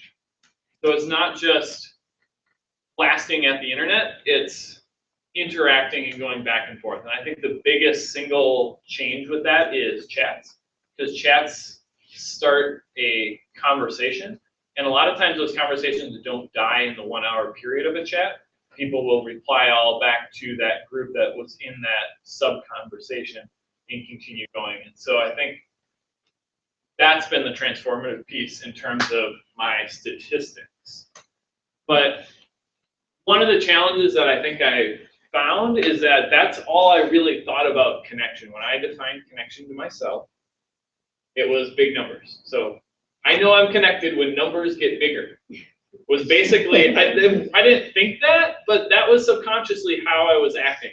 And it was on that same lines that then I went to design my game design final project's global connection. So for my global project, my students in my game design class had to design, surprise, a game as their final project. And they had about 5 weeks to do this. So every couple of weeks they had to package up what they've done and put out a public blog post that would share what they've done so that other people could see it and give them feedback.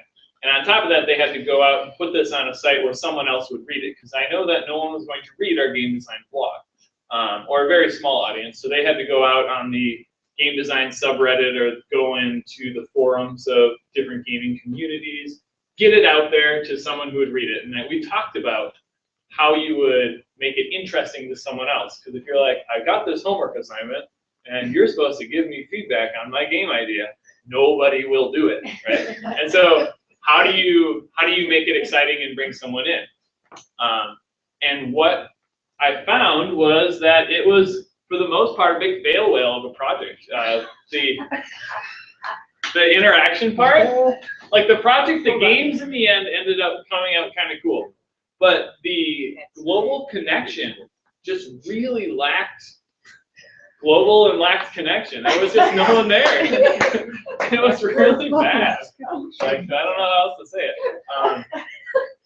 And it was at a busy time, so I didn't fully have my full energy in like fully diagnosing and fixing it. And I just assumed that, you know, the first round of it, it was going to be tough for them, and they didn't get a lot out there. It'd be better the next 2-week cycle, and it wasn't. It was still bad. And then the class was over because it's a 1-quarter class. And so reflecting on that, though, I think is what really helped me understand some of the lessons. So it was around the time that this went bad that this video was tweeted out. I believe it was by Jen. And I'm going to see if this is a 10-minute long video. I actually broke it up in just to a couple pieces. And this is not the very beginning, but it highlights the first problem, which is this multiple layers of connection idea that I was talking about with Katie's presentation. My mouse.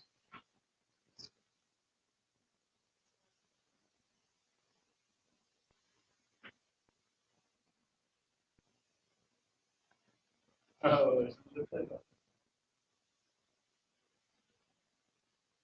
that's great.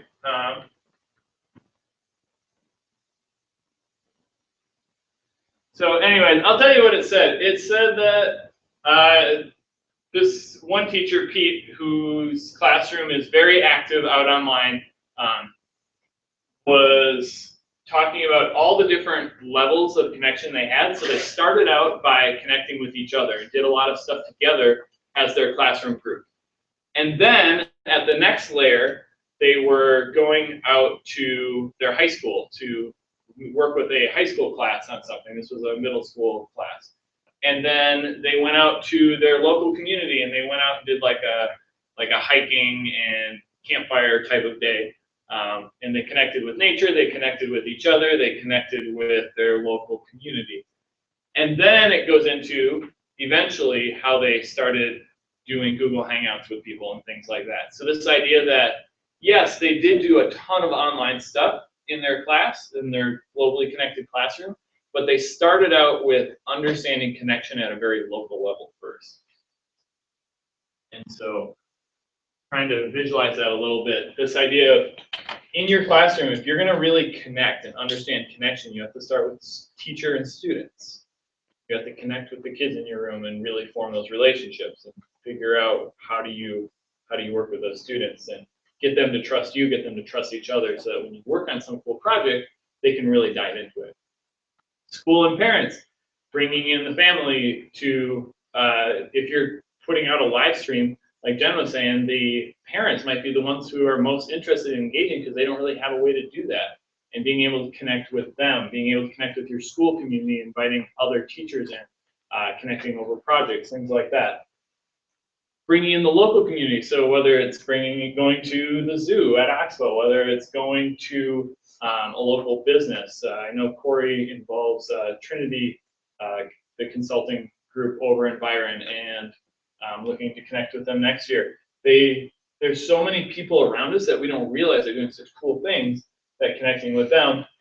And the new part, the focus of this course is this kind of last outer ring, the world community, and that's because it's assumed that we kind of understand these.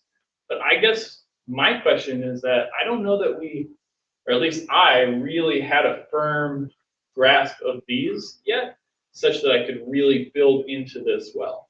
So it's when I think of connection now, I think of this like holistic picture of multiple layers, and we need all of them. We can't ignore this last one just because we have the others, but we can't ignore the others just because we have the global.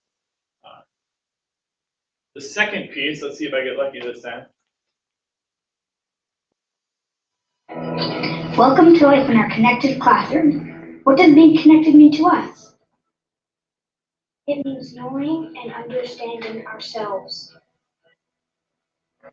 and our dreams.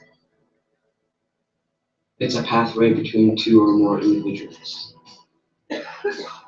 It's a portal to different places and to different people and to different things. Connected allows us to travel to places both near and far away. Being connected allows us to make a difference. So the rest of that video talks a little bit about, that was the intro to that video. Really, in my head, frames this idea of connection as people, as relationship.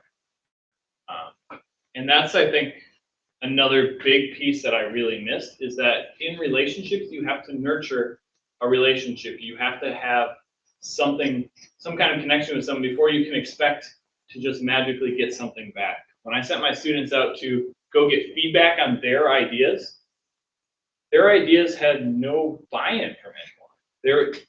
When I asked my students to go post it somewhere, they didn't have any relationship in these forums with other users that they would expect them to respond to them. They didn't have any kind of understanding of how that community even interacted, really. They just kind of went out and it was like, random person, jump in, look at my stuff. And it wasn't designing for those people. It wasn't saying, hey, we're designing a project for you. Would you be willing to look at it? Or people like you, would you be willing to look at it? It's like, I'm designing something for me. By the way, here's my thing. Come look at me, talk to me. And it's like, that's, if anyone tried to do that in a normal human relationship, you would just look at them and wonder, what do you expect from me? Like, why would I interact with you? And so to me, that understanding of relationships was huge. And so kind of going farther with that, you think about empathy and how you start to understand people, it's by listening. So if I want to understand a community and how they work and how they interact, I need to listen to them. And in the digital world, that might mean doing a lot of lurking. I'm someone who tends to not be a sit back kind of person. It's like, if I'm here, I'm gonna be loud and proud about it. But I need to step back a little bit sometimes and understand that community. I think in the online math community, the MTBOS, I have finally started to sit back more and just understand what are the conversations that are happening here, how are they happening, and then if I'm going to engage, be able to engage in a more meaningful way, even when it's rarely, because I'm not as active as many of the other people. But taking that lesson into all connected experiences that I design, it starts with understanding whoever it is that you're going to try to connect with and saying, okay, now that I actually have listened to you and understand how you work and think, what can I present to you or share with you that might be relevant, that we can both benefit from and both get excited about talking about? All of that as a baseline, I now have my new course for next year, Grand Challenge Design. The quick overview of this course is that for one full period a day, so it's a 2-credit high school class, for one full period a day, students will look at big problems like access to clean water or healthcare, looking at things like global warming, so that's kind of the environmental side, but personalized learning, global security, big issues that are not going to be solved by one person or even one country of people. The kinds of problems that take a lot of different skill sets, not just engineers, but engineers and anthropologists and all these people working together to design really cool stuff. So we're going to look at those types of big problems, but then I'm going to give them a technical skill set, working on web servers, working on physical electronics, and then manufacturing stuff out of like 3D printing and 3D milling. And using those skill sets to be able to build little devices that are internet connected. So this whole idea of the Internet of Things, where you have different devices that are all pinging servers on the internet and talking to one another. They'll be building these kinds of devices to try to address these kinds of problems. Getting back to that empathy piece, if you're going to design anything for someone else, you need to really understand their needs. And so we're going to be connecting with people locally to do that. But there's also going to be all kinds of other connections. And I started to map this out a little bit. And if I have some big goals of like helping kids grow, making sure the students have mentors, funding all this stuff, because it turns out as I add up the cost of everything, it's like $1 jillion. Building the course, it's going to take a huge team to see this vision through. And if I tried to do it alone, not only would it not get done, whatever did get done would be horrible. And so really trying to say, what is the big vision? What is the team that comes together to make that big vision look like? And that's where connection starts. So I go out to these different people, these different groups, and try to understand what they're doing, what they need, and say, how can what I'm working on right now plug into what you're doing? So I look at the robotics program. It's a number of relationships I've poured a lot of energy into, and now I'm getting a lot of help back from mentors or former students and current students as well, who are helping me look at some of the technology and saying, no, don't buy that. You definitely want to get some of this. Going this direction with the projects might be more effective based on something I was working on in college, whatever. I now have relationships where I can present my ideas and get that kind of feedback as an educator. We've got potential clients. We've got the kind of people that we're going to design products for. We need to start reaching out to nonprofits, to small businesses, the kinds of organizations who we could design for.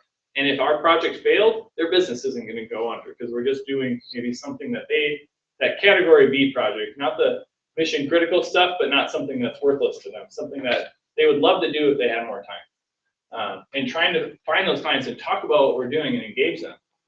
Tech experts, finding someone in the community, multiple people in the community that can come into class, because when there are 24 students working on different things, or even if there's only 5 teams working on different things, there is no way I can diagnose all the tech problems they're going to have. And them helping each other can only go so far when we're pushing the limits of what we can do from where we are now. So I need to have other people who are invested in what I'm doing coming into class, and that's what the kids are doing. And you can just see how this list just keeps growing. College friends, reaching out to them. I went to an engineering school, which means I hung out with people who are now mostly engineers. And that's awesome because they know a lot of the things I'm really struggling with right now. Far better than I do, because I have been hanging out with kids instead.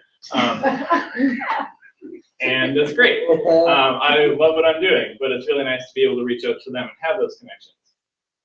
The online communities, most of the people I follow and that follow me are math teachers or Byron people, and I have very few connections in the technology, web development, students coding world, and that's a new avenue I need to connect with. And so you just start to see how many of these different places there are in different styles of connection, different reasons to connect, that this class will be awesome if all of these people are behind really helping and integrating with the students to the point where I cut myself out. I am just helping facilitate a network of other people interacting in really cool ways, and students are directly interacting with all of these other resources. Magical vision, I'm nowhere close to it because the class hasn't started yet, and so on paper it sounds great. But I'm excited for what it could be because of the lessons I've learned this semester and the different ways that I failed and struggled, but also some of the places I finally feel like I'm starting to succeed in my online connection. So further questions from you guys? Well, I think how you present, I want to join your club. Yeah. You know, and I think you're like speaking at a very, like, I mean, you are the image of a great leader. So, but you're also speaking at a global level, and there's lots of challenges that you're taking on. So one of the things I suggested is like, how do you get the word out? Like, what do you do? What do you need to do as the organizer of this grand challenge and stuff like that? What do you feel like you need to do? Like, what's your? I honestly think listening is the biggest thing. Like, that's it. At first I would have said, like, I need to talk about it a lot, which I do. There, I just did it again. But talk about it in short bursts to get that topic of conversation out there, but then shut up is really the magic thing to do, and just really focus in and understand you're excited about your students learning about big problems too. Awesome. I wonder if there's a way that we can give students credit in your course area and let them spend more time working on these problems. That is a really cool avenue to pursue. And at some point, I can't do everything that every other person I talk to is excited about, but I feel like that's at least where you start opening the doors. Do you feel you know where to look for those? You have an idea for the local connections. Do you feel you know where to look for those global connections that you're trying to create? I feel weak on that area. I'm just watching hashtags right now to see what conversation threads are happening. Well, I think that's where, the support of the cohort, I think, if we know what you're looking for, we can also be watching, those kinds of things too, to say, here you go, tag you, and maybe there's an opportunity.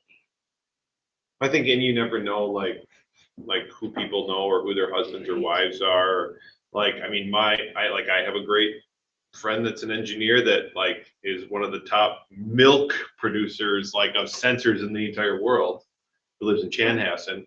But it's you wouldn't know that, I'm sure everybody has those stories, so I think the face-to-face too, it's good. Twitter is good, but I think too, just people in your high school and stuff like that too. The 6 degrees of separation. Yeah. I know this person that I could connect you to that might know somebody or could help you, Yeah. And I think at this point, it's because I feel like really I've only started talking about it more broadly in the last month.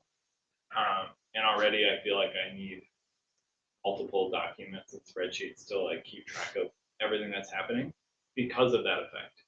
And I don't want to miss out on, I'm not going to capture everything, I get that, but I don't want to miss out on things just because there's so much good stuff. And so finding a way to say, that's right, ask Michael about the milk guy. Because that kind of sensor data, if we were doing something like that, might be one of the most awesome projects we have. And so, yeah, I think organization will be kind of my next. Well, and another just idea is, knowing who the experts are in the field, whether we have some local connections or, people that know people, but also who are the experts. And it's amazing how experts, when they know, especially with students that you're trying to do something, they will connect you in other ways too. So any other comments or questions?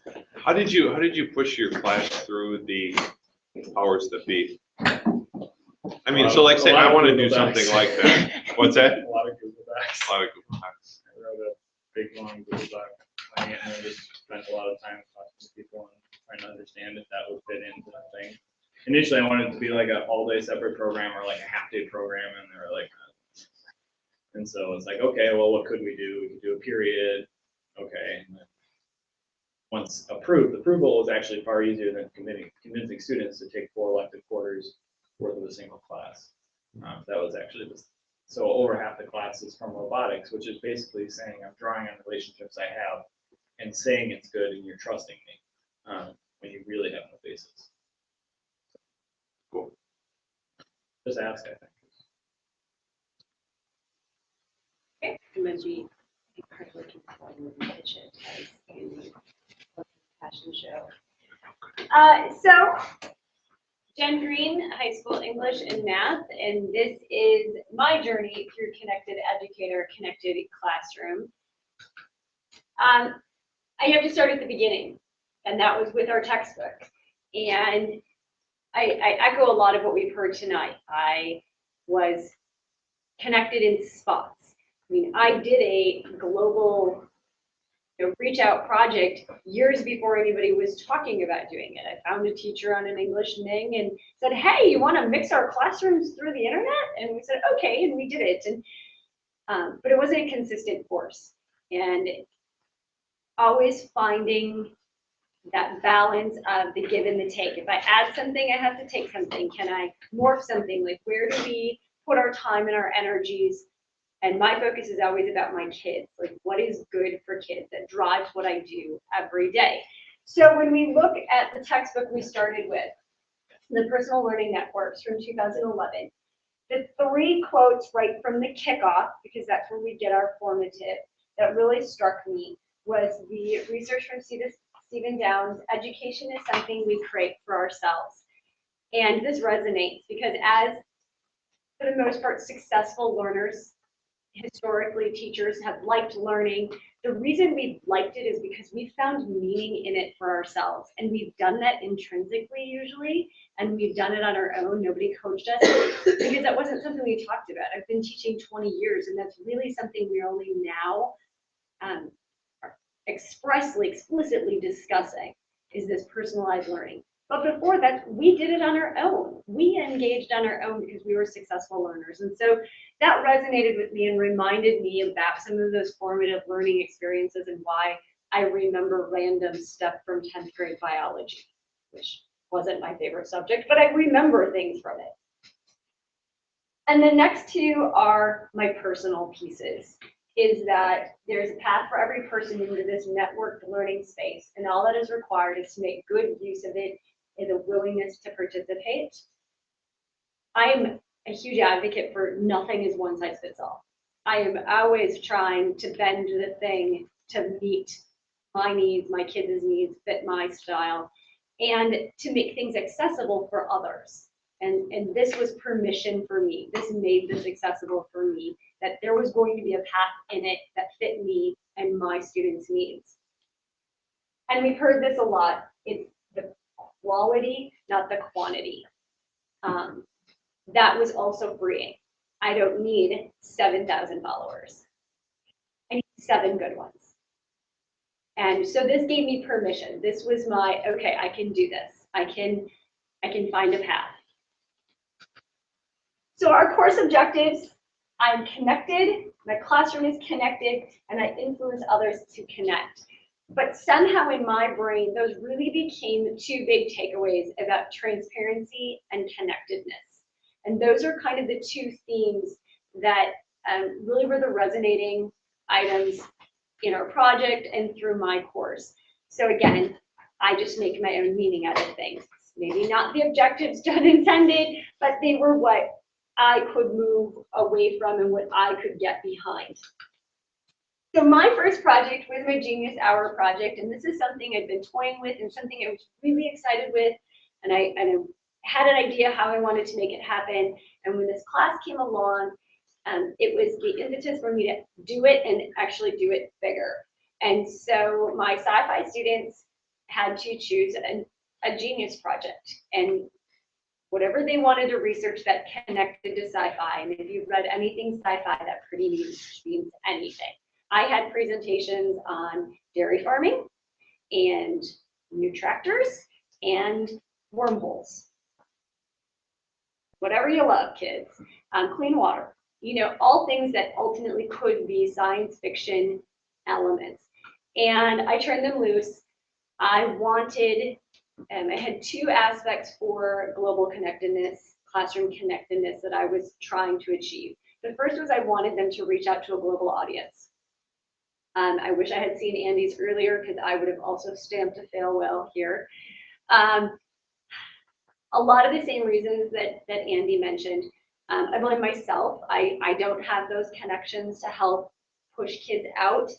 I don't think I emphasized it in the assignment early enough to get responses back, and I don't think I guided the students well enough on how to get there. Who should we contact? The student that did reach out to some professors got amazing answers. Some kids did some interviews with local business people, local farmers, things that resonated, and they were good, but I had this vision of like they get, and it didn't happen that way. And so my expectations and how I taught it definitely isn't things I could improve upon. I was very worried about the etiquette of the emails, and I think I also, in worrying about that, I think I stifled it a little bit because I wanted to check them. I wanted my hand in it before I let it go, and I think that was too heavy-handed. I think I needed to push them out, right or wrong, good or ugly. So it was truly their voice, and those are all mental takeaways that we want to polish our students up, and we want them to put their best face forward, but we sometimes take the learning away from them in that moment also. The other way that this was going to be my global piece is that I live streamed to their presentations. Freaked the kids out. to no end.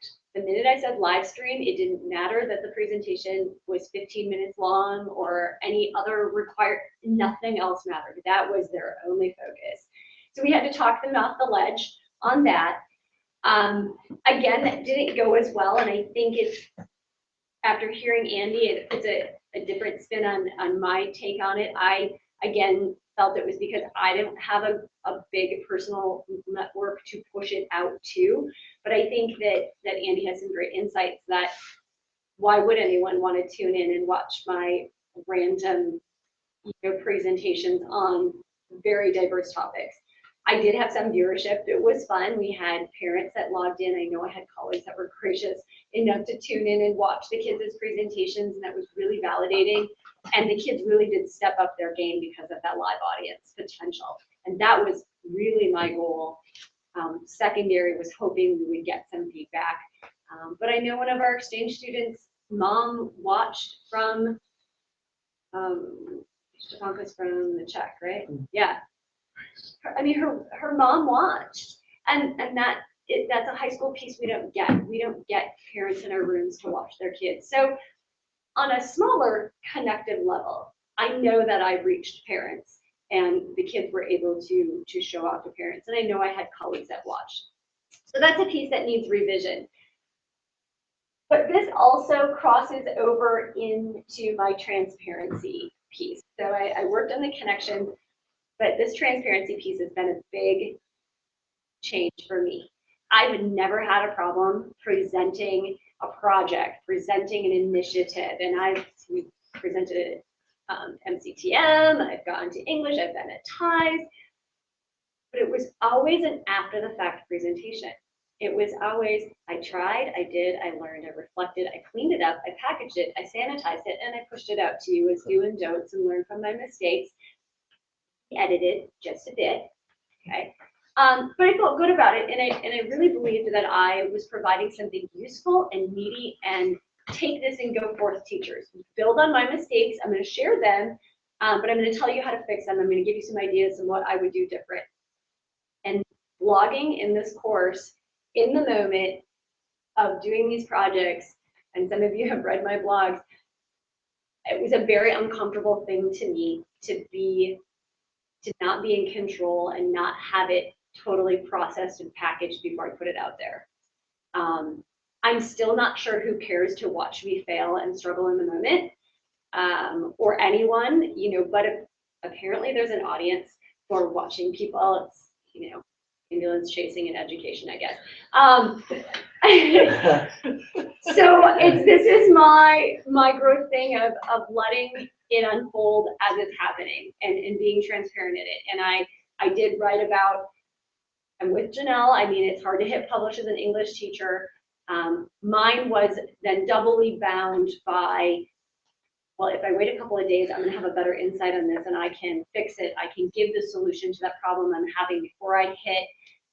And so I was constantly battling myself about wanting to sanitize it and clean it up before I put it out just as a product, not just grammar. So there's a lot of me going whoa as we were going through things.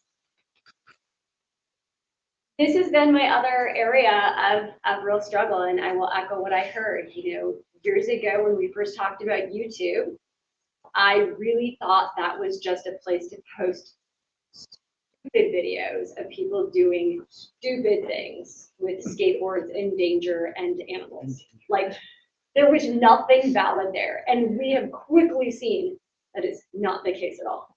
And I kind of felt Twitter had some of those same things. It was just social. It was people posting the mundane things of their life because that's what 20-somethings do.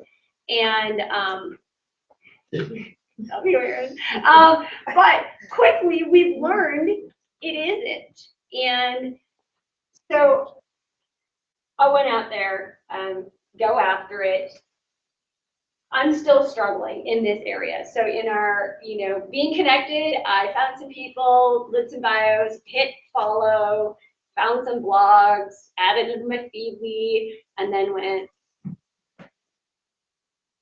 yeah. There's nothing personal about my personal learning network. I cast a net and went, what do I find? And I don't know what I found. I don't think I have anything yet. I don't think this is an 8 or 12 week process. I think this is a much longer evolution, and maybe it's my age, to truly build something meaningful, to find those quality nuggets. I'm also a major component or advocate of you have to have the right tool for the right job. So I tease my husband all the time, you know, we're in the process of moving multiple times, and I said, seriously, who needs a whole drawer of screwdrivers? Why do you need 30 screwdrivers? Are you kidding me? But it's the right tool for the right job. Sometimes you need the, you know, and that's what I need them all. Okay.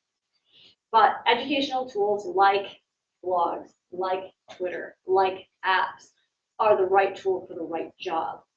And I'm not sure what job Twitter has yet in my life. I know it's going to have a job.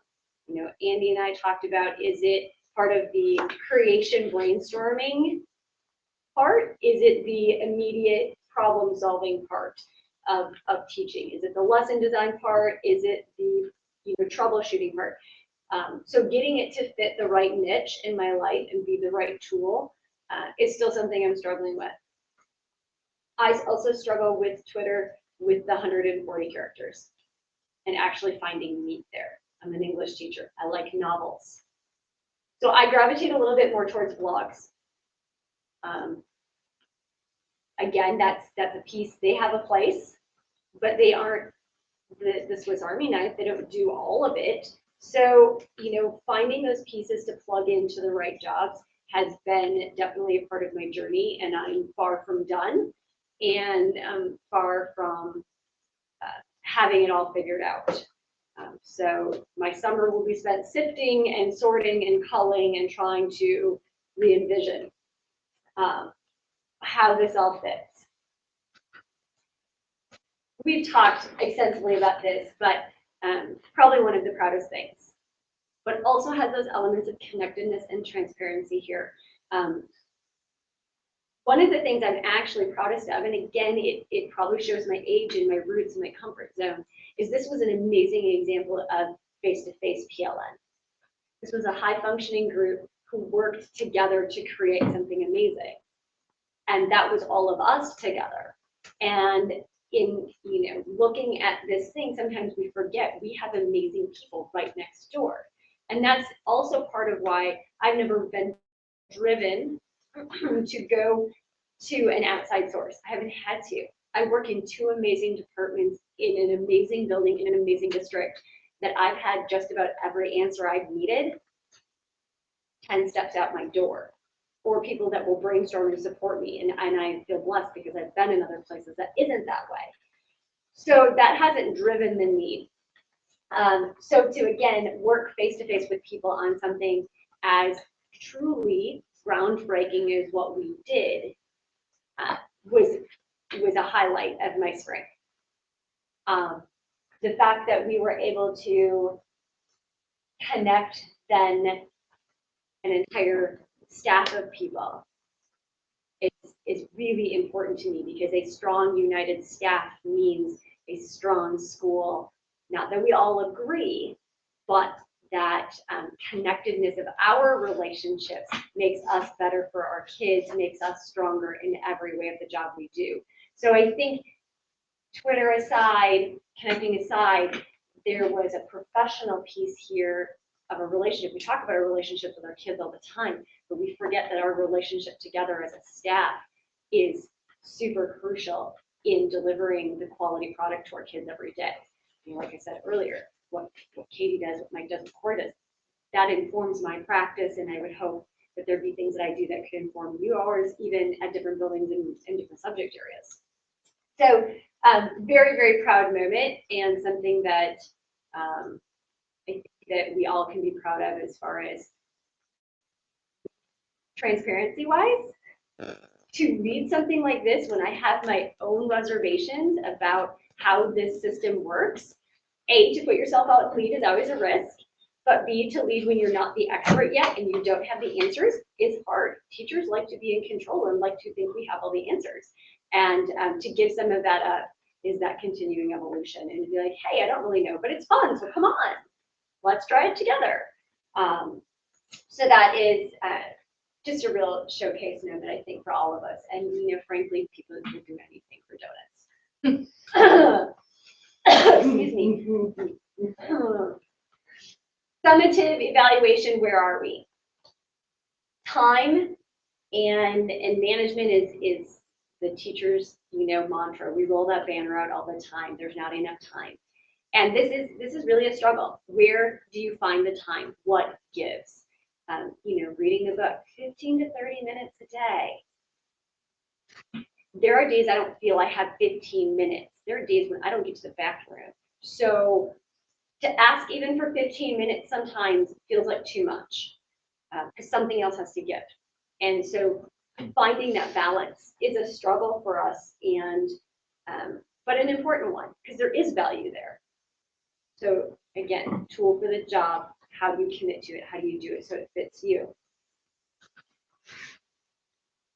I'm more aware of connecting. My gears are turning, and I'm trying to figure out a path through it.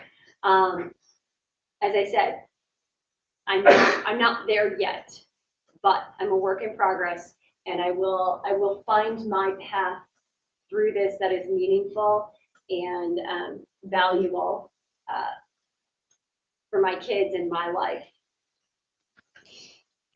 One of the problems unique to me All right. is my brain absolutely does have too many tabs open.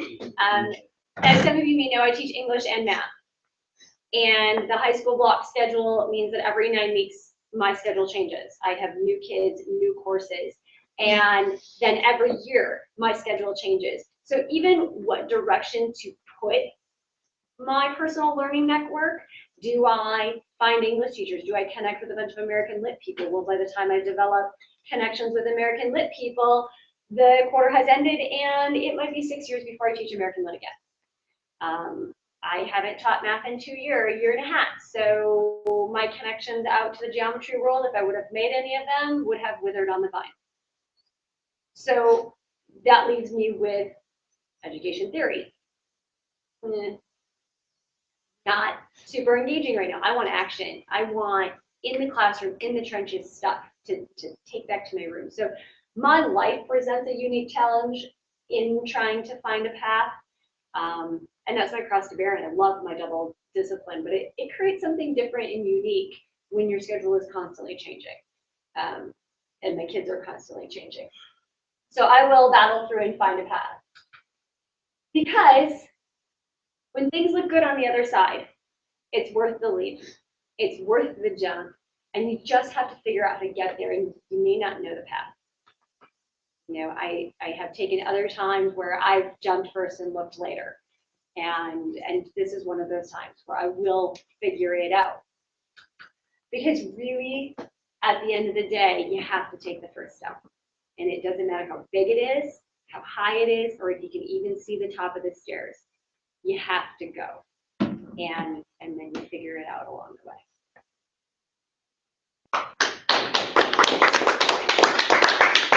Questions?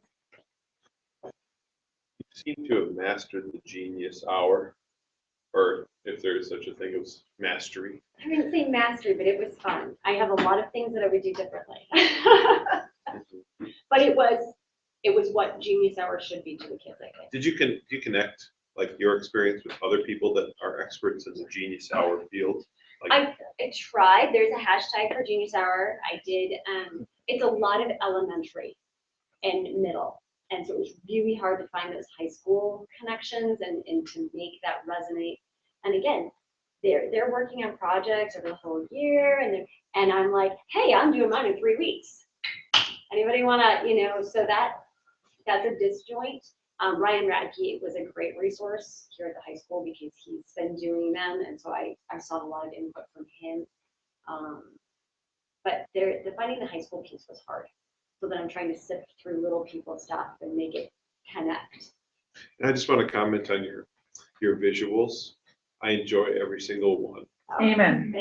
Yeah. Any other comments, questions? I have one comment question. One of the statements that really resonated for me that you said was that you felt there was nothing personal about your PLN. And do you have like ideas or steps that maybe I could go down this path to make it more personal? I think I have to look at the people and their, I have to listen more. I have to be a little bit more judicious and be, like, okay, what is this person posting? Is this somebody that's really gonna offer anything to me? And because I'm switching to all math next year, it will help my focus a little bit. I don't know that I'll completely abandon my English peeps because I just can't. So I'll probably still dabble over on the side with some English stuff, but I think that will also help me. But I think I have to do more research, which is what I do. I just haven't had time to do it the way I want to do it. And so I think that'll be my first thing is, researching and reading up on people and where they're at and trying to see, are they like me? Are they different enough to challenge me? And start over, start with 3 instead of being like, hey, magic, nothing, no, okay. It didn't work that way. One of the things that I've found is when participating in chats, even if I found I can make connections because we find, whether it's Em and Lead or some of the other ones, that I can resonate with that. And so once I have a connection, then that dialogue can start, because I can totally understand. You just don't go up to random people and say, hi, I'm Jen, here, review my stuff, right? Yeah, so it's weird, yeah. I really think the, lurking chats and maybe even interacting with some of them is a great way to start. Yeah, and that because that allows for the personality to come through, and you just don't know when you're first starting. Well, the other thing is your love of the district-wide chat, and maybe that's your focus. Like you're connecting with the people here digitally, and that's okay, right? So I appreciate your honesty and your struggles because I think we have to be open to those things. Because there's no balance. You get to a certain point in age and are just like, yep, put it out there. Yeah, but you still had a significant amount of learning, and I really appreciate your. Okay. All right. I hope my computer doesn't die. There's power over there. Okay. It should be fine, but I don't normally let it go down. Oh, sure. Yes, I'm gonna get some printer. What? It's already 7. Yeah. No, it'll be sure, don't worry. Aaron, I didn't want my No, I mean. Or else I'm gonna set you up. Shows us. Oh. Amen. Straight up. Must be my wife. You're ready. Okay. I am Kirsten Richardson and I teach 8th grade English at middle school. And I'm going to start by showing you how I was connected throughout this course. So this is my e-portfolio, and I showed that I was connected through 2 different ways, like most of my colleagues. My blog as well as Twitter. And what I also realized was I was very surprised at how much I actually liked blogging. However, I am completely opposite of the 2 other English teachers because I pressed publish and I didn't read it again because I was afraid that I wouldn't press publish and that I wouldn't post it, and that, like Katie had said earlier, that I would take out things that would really hold true value or meaning. So what I liked about my blog was, sorry Jen, but I liked when I actually got to write about what I wanted to write about and not write about the book. Book was great and everything, but I felt stuck and I felt like I couldn't express myself. And so I was really excited when I got to write about my project, and then I started writing about some other things I've been experimenting with. And so I wrote this one blog on some of my students doing some narrative writing. And I also wrote one on how I want to take a look at grading differently. And so I'm actually doing an experiment within my classroom about having my students grade their own narrative pieces of writing with reflective feedback from me, and then we're gonna conference at the end. And so I posted about that, and what I really liked was I got a comment from someone out on Twitter, thanks to Corey, and she gave me a bunch of different resources to start looking at. However, like Jen, I have not had time to actually go through and do as much research as I want to. That's my plan this summer. But I was very excited to see that because it has now allowed me and has showed me that someone else is doing the same thing and someone else is interested in helping me out, which is really nice. So, like most of my colleagues, my Twitter, now I don't have Twitter analytics or numbers or anything like that, because I don't do that. You do, it's on there. Oh, okay, cool. I am still learning this whole process.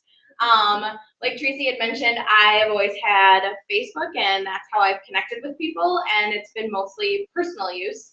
Sometimes, you know, I'll talk about my day at work, but other than that, I thought that Twitter was just this thing where you just posted what you were doing at that point in time, and that was it.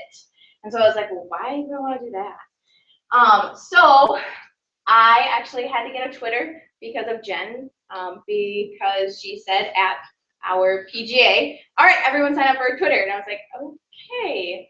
So signed up, and I used it for the first maybe couple of weeks, and then I slowly left it alone until we got back to this class. And what's interesting through Twitter for me is my students see that every now and again I'm on there just kind of checking out some things, and they're like, oh, you can't be on Twitter. Why are you on Twitter? And I'm like, yeah, but guys, look at what I'm posting compared to what you're posting. So that's a really good conversation to have with them. I will say that I am only at 82 followers, or sorry, wrong. I'm following 82 people, and there are 81 people following me. Unfortunately, I did exactly what Jen did in the beginning when I was trying to find people, and I was like, oh, English, English, English, English, okay. And I waited, and I was like, okay, now what do I do?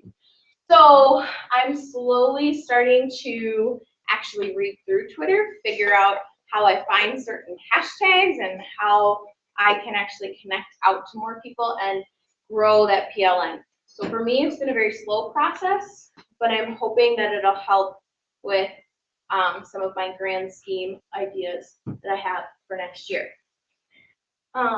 So back to my portfolio, my connected classroom. Some of this is going to sound similar because Janelle and I actually teach the same class, and we did our global lesson plan together. We took Anne Frank to a whole new level, which was awesome, and we learned a lot. So through Twitter, I sent out one simple tweet. Yeah, I sent out one simple tweet, and I was super proud of myself because I got some comments on there about people who wanted to connect, and one of them was actually the Canadian teacher that we did end up connecting with. So that was my proud Twitter moment. Hopefully I can have another. But I was very shocked and impressed that just by tweeting out something as simple as, hey, I'm starting to study Anne Frank with my kids, looking to do something with someone else, could spark that much interest in someone other than, you know, someone down the hallway. So that was really cool to do. So Janelle and I, we talked through Google Hangouts with him, and we came up with a plan on how we were going to do our project. And like I said, we took Anne Frank to a whole new level. We shared out our whole project through Twitter to get feedback and comments back from other people. But then we came back to connecting with Canada, and that was a really neat experience for our students because we spent all morning organizing the library and getting all the laptops set up so that our students could video chat one another. And I have 3 more sections of language arts than Chanel does, and my kids went first. And the class that I thought was going to be the most excited was my first class. And they all came into the library and they go, oh my God, we're doing this chat today. Who are we talking to? What do you mean we have to look at them? And I'm just like, yeah, don't you guys already do this kind of stuff? No. I was like, oh, okay. Well, yep, you're going to talk today to another student who's in Canada. And they're like, oh my gosh. So I had a lot of panicked people in my first hour class, and my stomach just sank, and I was like, oh, please say something valuable and something appropriate. So what we did was we took one of our smaller projects on our bigger project scheme, which was if you were to go into hiding like Anne Frank, what would you bring with you? You could only bring a grocery bag of items with you. What would you bring? And then the Canadian teacher actually extended that into, okay, where would you go? What type of shelter would you be in? And so they had all of these questions to collaborate and talk about. And then it turned into, hey, so what do you guys eat for lunch? And what's your school day like? And Janelle and I just let it go because we thought it was a really cool way for them to learn. You might have some very angry 8th graders talking to the superintendent about how long our school day actually is and why it's as long as it is. Because apparently in Canada, they're there later in the day and they get out earlier, and they didn't like that. So I created a video through iMovie of the experience. So I'm gonna see if I can get this to play. But do I have sound? No, I don't. Hold on. Not on either. Oh, Is it up on the?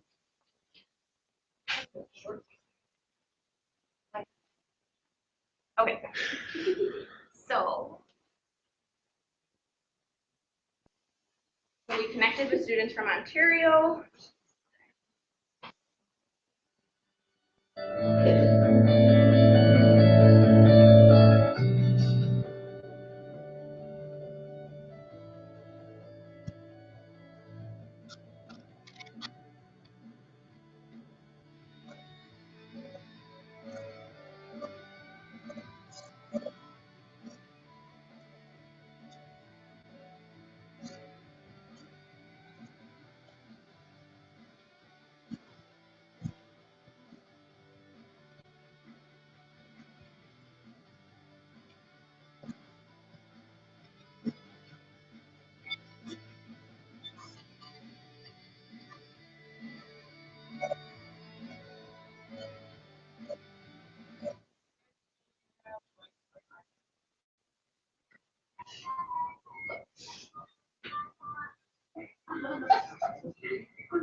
Probably Alaska for me. An underground bunker.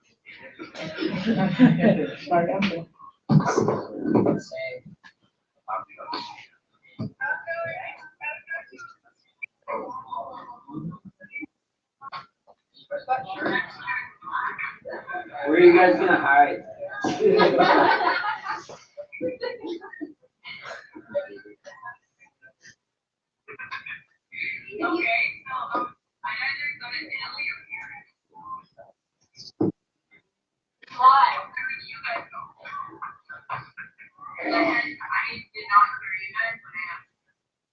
And so yes, we had some technological issues through that. So we did have our challenges where we had a lot more students than the Canadians had within their school. They were an ALC school, and he had 24 across the whole day, and we had 24 or more per class period. So some of his class periods, he actually only had like 10 students in his room at a time. And so for us, it was really hard to group students around a laptop and then make sure everyone had a chance to talk and everyone had a turn to do that. And then we also lost connection a couple of different times. So we did feel bad for the students that didn't get to connect. So that would definitely be one of our goals for next year or next time I do this would be to find other schools and other opportunities to connect with as well, so that all of my students would get a chance to collaborate and talk all at the same time. Other than that, I'm not going to talk about the group project because we've all talked about it. Okay. Any comments or questions? Aaron, do you need sound? Yes, I do.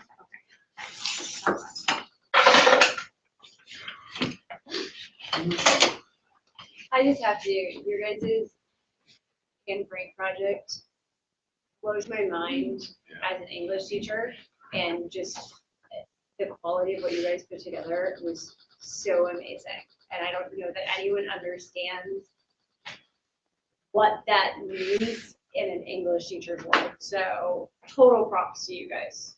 What Total it props. means is I have no winter break. Winter, spring. Oh, spring break. That was it. Yep, no spring break. But we don't Lots get of it, grading. we don't get a spring break in. Well, that whole couple of days off was spent Work. me on my couch. Feedback. Here you go. But was the product better because they had choice? I mean, imagine like just having drilled out a traditional whatever and slogging through 140, and I mean slogging. Or, yes, you still had 140, but were they better? In some cases, yes. In other cases, it kind of depended on the students, because I had some students who had great motivation in the beginning and got a lot of really good high quality projects, but then toward the end they realized, oh, I need 2 more projects, and I'm just gonna whip them together really fast in the hallway, get it done, tons of background noise, no green screen, no creativity. And so that part is where I think for us to collaborate on student expectations and requirements for what is really truly possible for high quality work. And I think having had them do it once and now have examples. There was one project that I had kids do a long time ago, a poetry one, and after it was due, I showed it to the kid, or I played it for the kids, and they were like, "That was 8th graders," and I said, and you guys could have all done that. And I said, so now I want you to think about that in the future. How do you make this kind of a project in the future? Because I don't think their mind even went to as far as it was. They had to read poetry and adding music as background and reading it with drama in their voice and adding some reverb and blah, blah, blah. They hadn't even thought of that, but I didn't want to give it to them ahead of time and stifle. Correct, that delicate balance, showing work. Right. And so we have some good options now to show that'll help push kids and not stifle, I think, and I think that's the good part. I think you, oh, sorry. Well, one of the comments that you said that I appreciated, or the story that you shared, was the discomfort they felt when connecting with other people they did not know. And for a lot of those kids, this is going to be a part of their careers.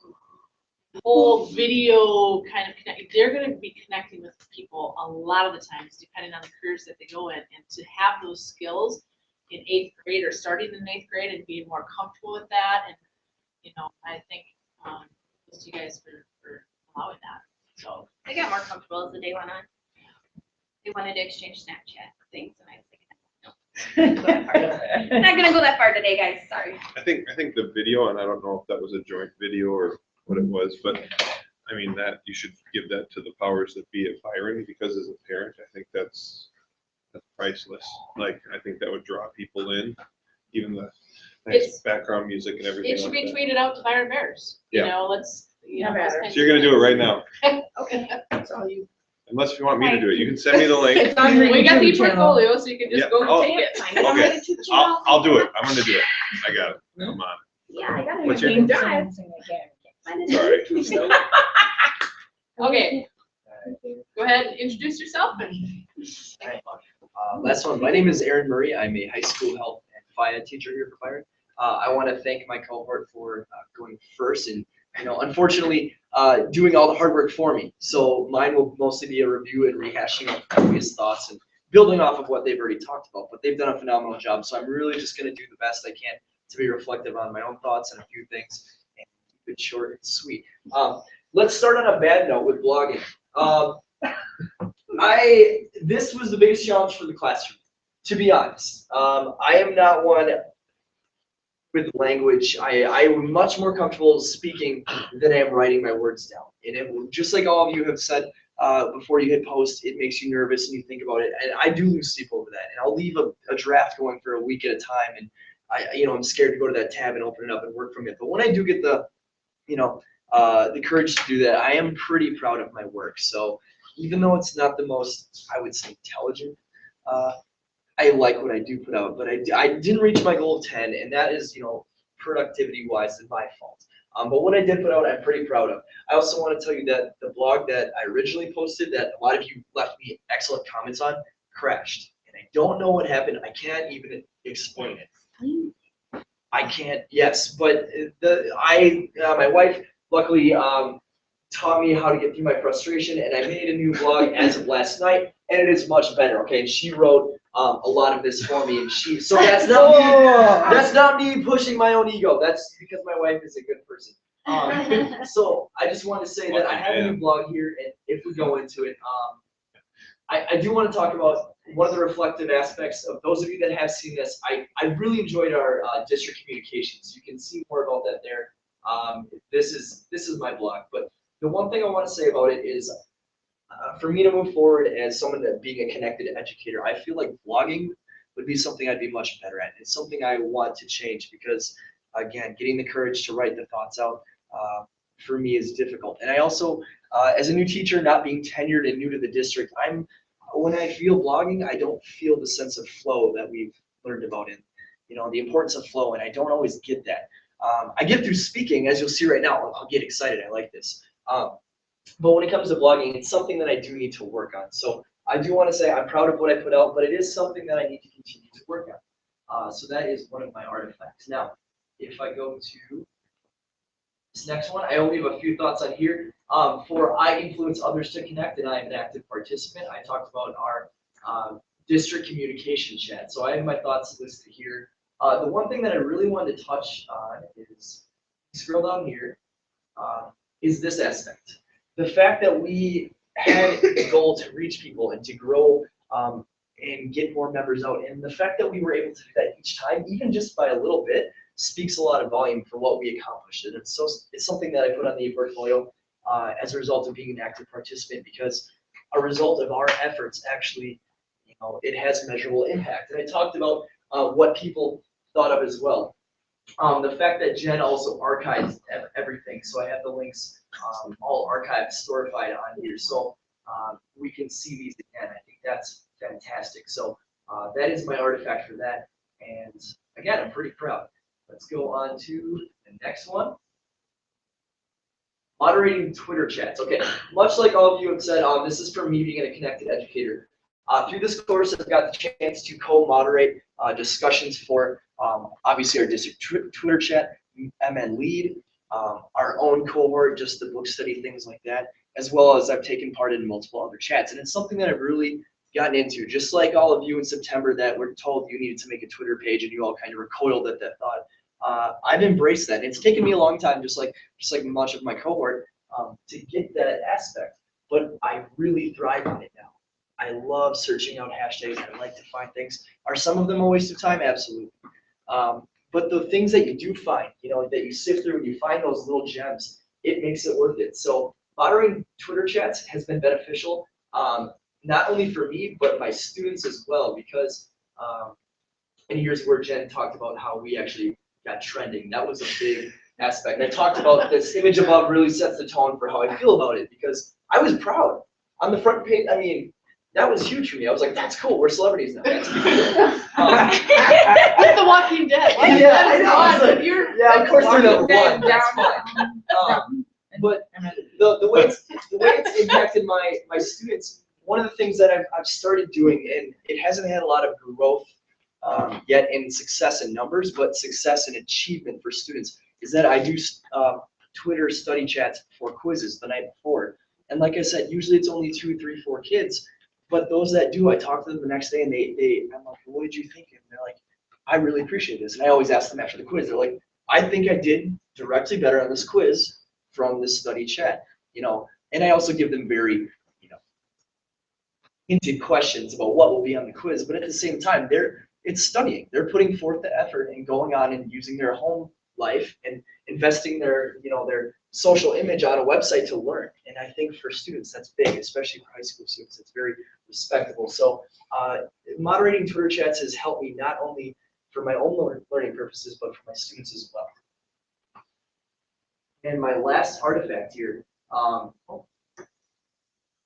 we go, is the global lesson plan. This is the big takeaway from this class. So for those of you, let's see if this is a big page. There's a lot going on here. What I did, because is one of the objectives for health teachers is to create advocacy in your students and for them to be able to look at a health-related problem and create a message or a sense of urgency and encourage others to feel a certain way or to have an impact. And this has been done since the dawn of time. People are making advocacy PSAs, things like that. But typically how they've been done is a student will go, I'm going to Google drunk driving deaths per year and make there are a lot of crashes that happen. And yes, that can affect people. But what I had them do, the difference this time, is I had them not go to Google, but go to either an expert, an organization, or somebody that has a story related to their purpose. And the topic was drugs, tobacco, alcohol, or anything pertaining to that. And what they found and what they were able to do and the conversations they had with experts, it really changed me. It changed me in my own expectations of what I can do in my own assignments and what the students are capable of. And also the faith that there are good people that do want to help your students out there. So like I said, they went and sought out experts. And then I had a lot of other things as well. My rubric is, I think, 8 pages long. It's ridiculous. But part of it was they would give me Twitter updates if they had questions, if they just want to say, hey, here's a sneak peek, or we're having a hard time reaching an expert. What suggestions do you have? And I could say, at CDC, or something smaller, Southeast, division of whatever, and I could connect people that way. It was just great. So again, I'm cognizant of the time, but what I want to show you is one of the PSAs, and there were so many good ones. There's so many good ones, but the one that really hit home, this top one called Scarred, the kids just ran with it.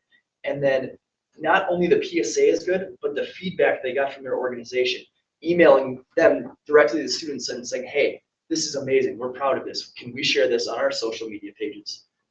That was huge. And the students' reaction, I've got it down here as well. They talk about the what they learned from it. So Jen was very nice, and she interviewed students, so you can see here their thoughts on it. And here's some evidence of communication with their organizations. But I do want to take 3 minutes of your life. I will tell you, for those of you that are watching, this the PSA that they chose was about sexual assault as a result of drinking, and it's extremely powerful. And I'm so very proud of the students that did this. So I'm just going to play. Yes.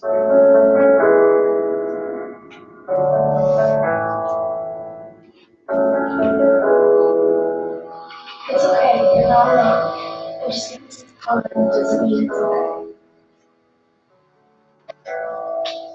Under that influence what happened?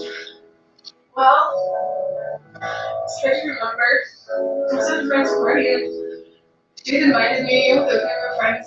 She introduced me to them. And, we were just having fun and drinking and dancing, but I remember it was weird and everything went blurry, and the last thing I remember was him. Do you remember taking drinks with you?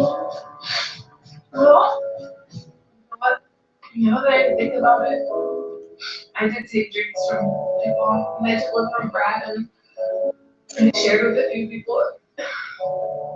I shouldn't have even gone to the party, it's all my fault. It's not your fault. You didn't know it was like that. Have you told anyone? Later that week, I gathered up the courage to go talk about it with a friend who hosted the party. Met up on campus, and I was about to tell her, but then he showed up.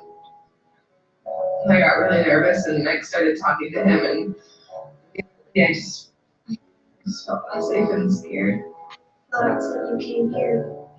Right after I told the authorities and they had things under control, I just still needed help feeling okay. Listen, I'm glad you told the police. Working every single. And thank you so much for coming here today and telling me.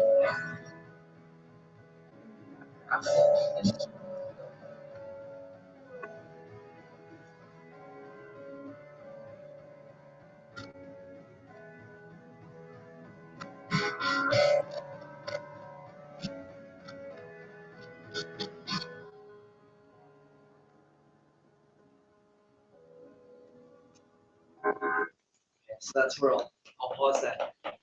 Yeah, it was the class when after they showed this one, and not to say that the other ones were less, but this one in particular, it had such an impact, and we had such a good dialogue in class about this. And then the students reflected on this afterwards, and I asked them what was the best thing about this project, and they said it was so open-ended. We could do anything we wanted, and so they picked a topic just like with Genius Hours that was important to them, and then they got to choose where they got their information, and they got to. Even if it wasn't, and nobody went against anything health related, but I said, even if it isn't a stat that I would, recommend myself, if you can talk to somebody and prove where your stat is coming from, and that's powerful, you get to share that with us. And it was a great project. And so it just makes me really think about what other things I can open up to more global aspects in my class and how I can step back from being a teacher and just a facilitator. So it's got me in the kind of next level thinking. That's really where I want to conclude, is just that this class for me, I feel like I've grown a lot. I really do. Again, blogging, am I going to do it? Yeah, I'm going to do my best, but there's a lot of things that I have grown. And that's what I'm going to focus on, is where I could be, at this point next year as a result. So thank you. That's it. Any feedback, comments, questions for Erin? Well, I remember when we first started this and you signed up for your Twitter and your account, and you were trying to figure it all out. You're kind of stumbling over yourself. Then our last chat or the chat before that, I saw you on this other chat and you're like, this second I gotta go home. You must have burned rubber going home and you're back on. You're back to getting two chats going again. It's like, wow, you've really come a long way. And then you were chatting with somebody in Australia. Yeah. That was the same time. So. Yeah, as a result of the chats, I've been able to connect, because I did my student teaching there, not only with a few of the people that I student taught with that I thought were kind of long gone connections that I have again now. And interestingly enough, the school that I student taught at was just, it's a very, hope they're not listening. It was very poverty based, it wasn't very, but they've just been given a $10 million renovation. Or it's in order right now. So the government is saying we're going to, renovate your school for $10 million. So if you saw that retweet, that was pretty cool. But yeah, I've met some interesting, well, I shouldn't say met, but I've connected with some interesting people. That's been a huge part of it. So thank you. I'd just like to comment, the interviews, that was more selfishly for my other job, my district job, because I was looking at where were samples of 21st century instruction and making that connection. And Erin had shared with me the projects, and I know you don't have time right now, but I strongly encourage you to watch that video of them students talking about this, because that for me was fantastic of how they really took ownership and that the flow for them. I mean, they worked on it because I really think it's because of their connection with this other group that gave them feedback and said, we're gonna post your video on our website or disperse it through the social media. So I think those are the opportunities that Global Connections allow for today. I think you do an excellent job of you're an action person. I can tell, it's like you're an application person. So you're not one that would sit in the hole and write about things. You want to put things into action. I think that comes out well in how you present and in your whole e-portfolio. So I think it's very personal. Like I feel that your personal connection, and I think that you're doing a good job of promoting who you are and not who people essentially want you to be, if that makes sense. And it reads very well. So your passion is coming out loud and clear. So good job. Yeah, the other last thing is, the influence and thinking about how your students are now influencing others. So it's not necessarily being connected, but that impact, like I'm impacting them and they can go impact others, I think is better.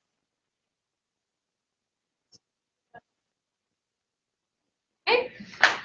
All right, let me stop the broadcast here. Goodbye, internet. Here we go.